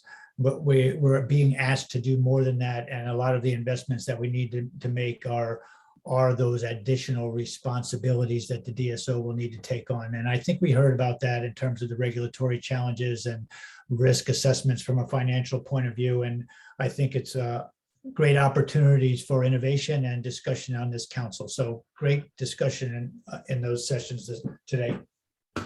And I would just say very last thing, I totally agree, Mark. And just to say that I think so many interesting ideas and so many sort of contradictions in a sense that we face in this market, the need to plan to invest. We need to plan to invest. We need to plan long-term to invest. And yet, in many ways, we can't see the future, but we need to plan. We need to oversize in many ways, as was mentioned, because the consequences of getting it wrong are disastrous. But there's a massive challenge to get that done as well, as we heard, who wants to pay for more than they need. And there's also a need to give opportunities to all players, but at the same time to ensure that there's enough value in it for the players that are actually in the market at the same time. So to not broaden the net to the point where no one gets enough for what they need. And I think lastly then just to say that a need to really broaden the role of the DSO to enable all of this to happen, and at the same time to ensure that all those other players' opportunities are not reduced through that, but also to make sure that all the players collaborate together in order to achieve this common goal. So I think a really, really exciting discussion. Thank you very much to all the great speakers and also the great questions that were posed by the audience. Yes, so I'll take over now. Thank Mark McGranagan. Thank you, Philip Lewis, for the moderation of this extremely interesting discussion very much in the scope of the Stakeholder and Innovation Council. I hope to have you also next year with us. And these said, a great thank you to all the speakers today.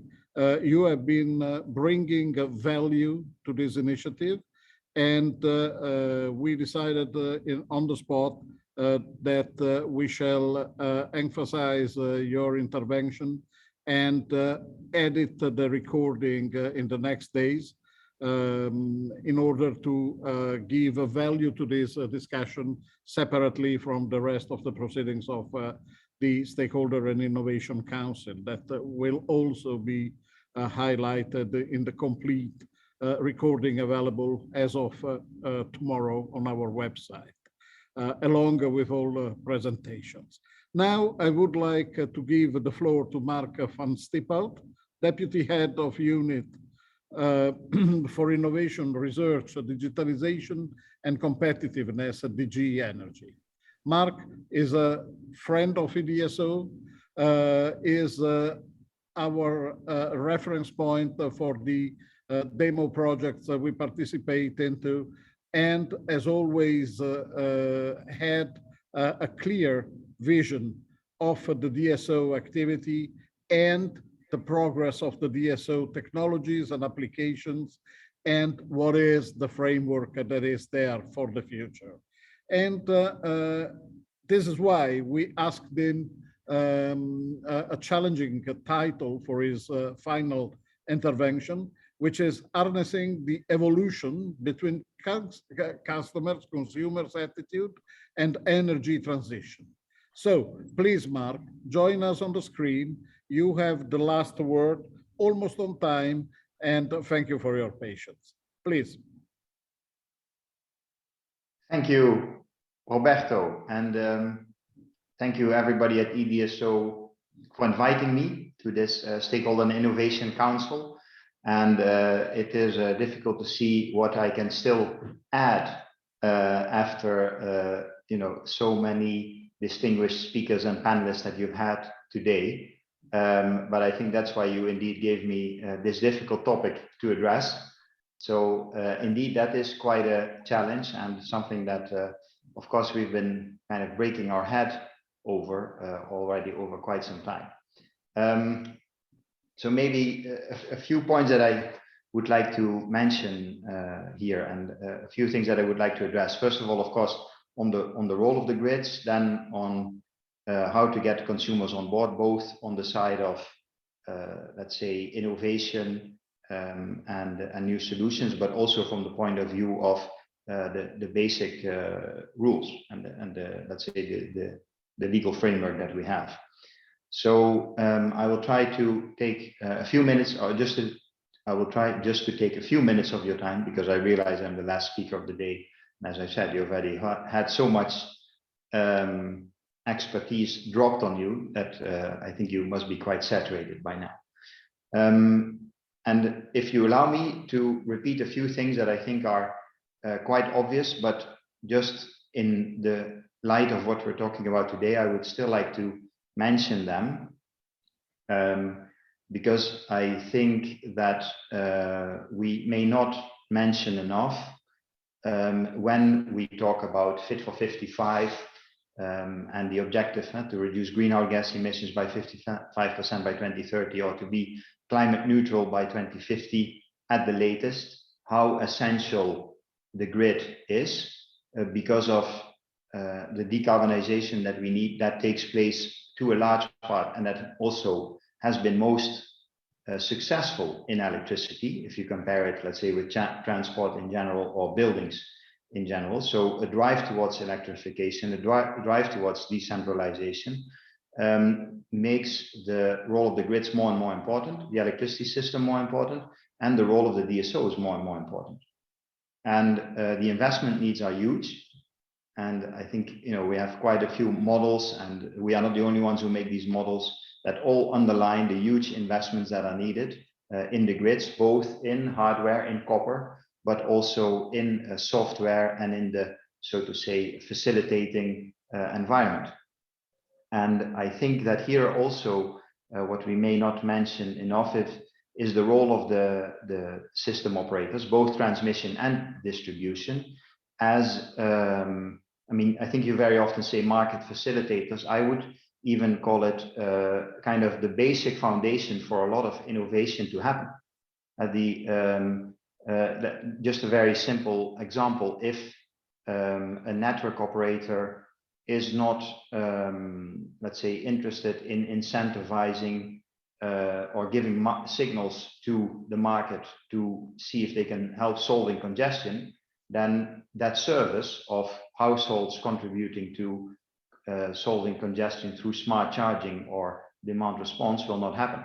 And there is really a key role for the network operators and in particular for the DSOs to make these type of innovations happen. So they're really, as I said, almost the basic layer, the facilitator, but really a driver for these type of things to happen. And I can understand that, of course, the discussion of what this role means and how far to go and what to do and what not to do is not an easy question.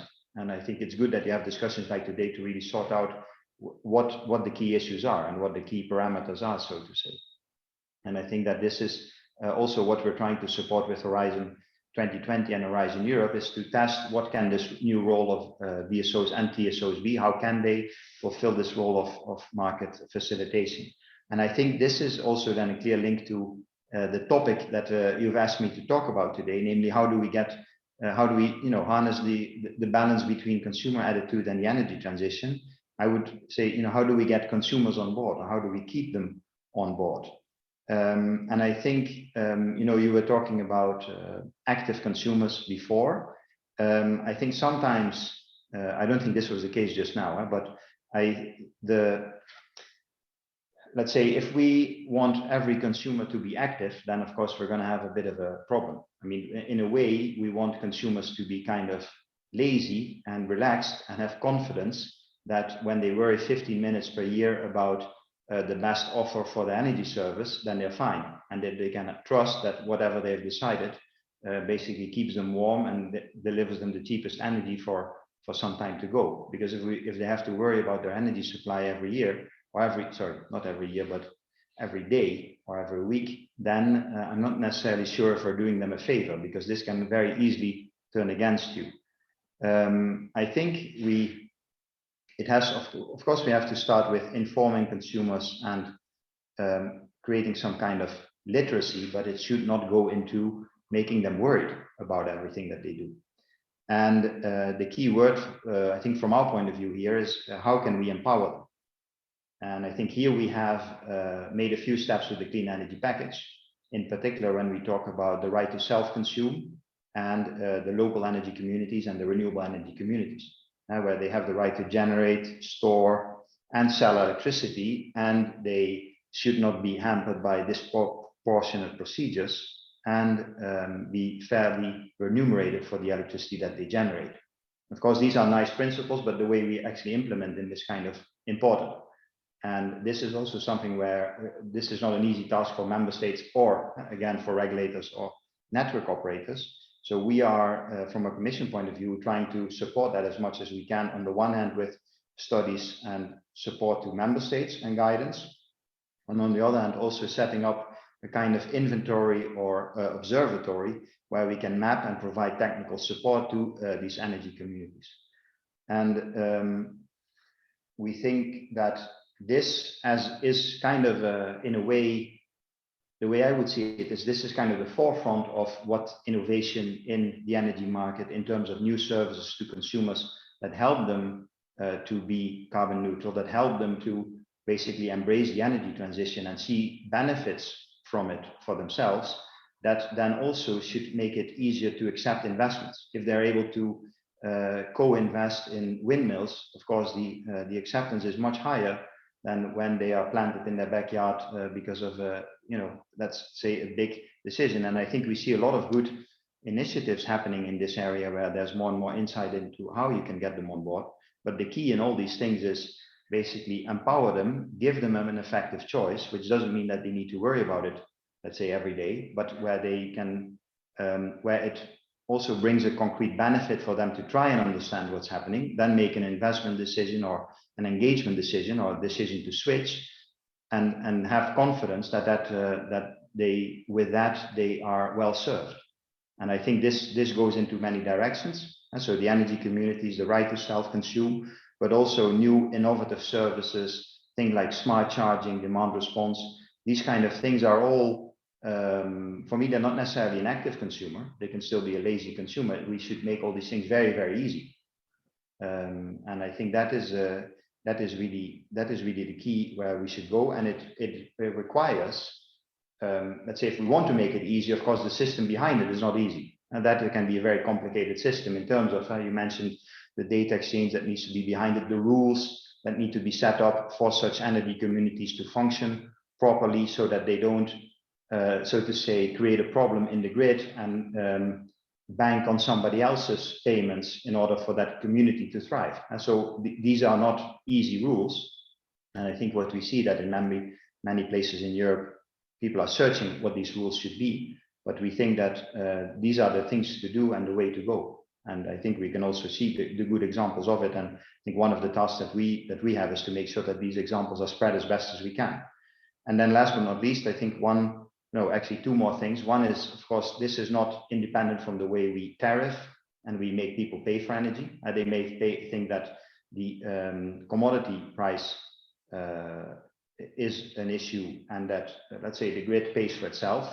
So this, I think, comes back again to not just empowering them, but with the empowerment also comes an interest and becomes a kind of literacy of how the energy market works that also makes them understand that, let's say, some of the parts of the way in which electricity is priced, and that the fact that, putting everything on the grid and putting everything through regulated tariffs is not necessarily the solution to go. But of course, here we are talking about very literate consumers if we go into this kind of discussion. But I think I think the basic point is still the same. Having the ability to choose, having the feeling that you're actually empowered to do things that you would like to do, will give you a lot of trust and an interest into things, let's say, further down the line that are maybe not of direct concern, but that give you more confidence in the system you are participating in. And I think here, one last thing, we are at the moment working on a digitalization of energy action plan that's supposed to come out June next year. That's timing still to be confirmed. But we are also there looking at specific digital tools that we can use to make these things easier, like peer-to-peer trading, type of blockchain solutions, etc. They can really help in making it easy for consumers to get engaged. I think we also need to look at what are then the rights and how can consumers effectively exercise their rights when it becomes a more digital, data-driven energy services market, so to say. So that's not something to go lightly over, but the digital tools can really help to make all these things easy and to basically harmonize the kind of contradiction between, on the one hand, being an active and an engaged consumer, and on the other hand, being very lazy, because you don't need to worry about it all the time. I think that's a challenge. We are not there yet, that's clear, but I can see a lot of good examples coming up and a lot of, advancement in also the way the questions are being asked to see how we can progress. So I think we are on a good track.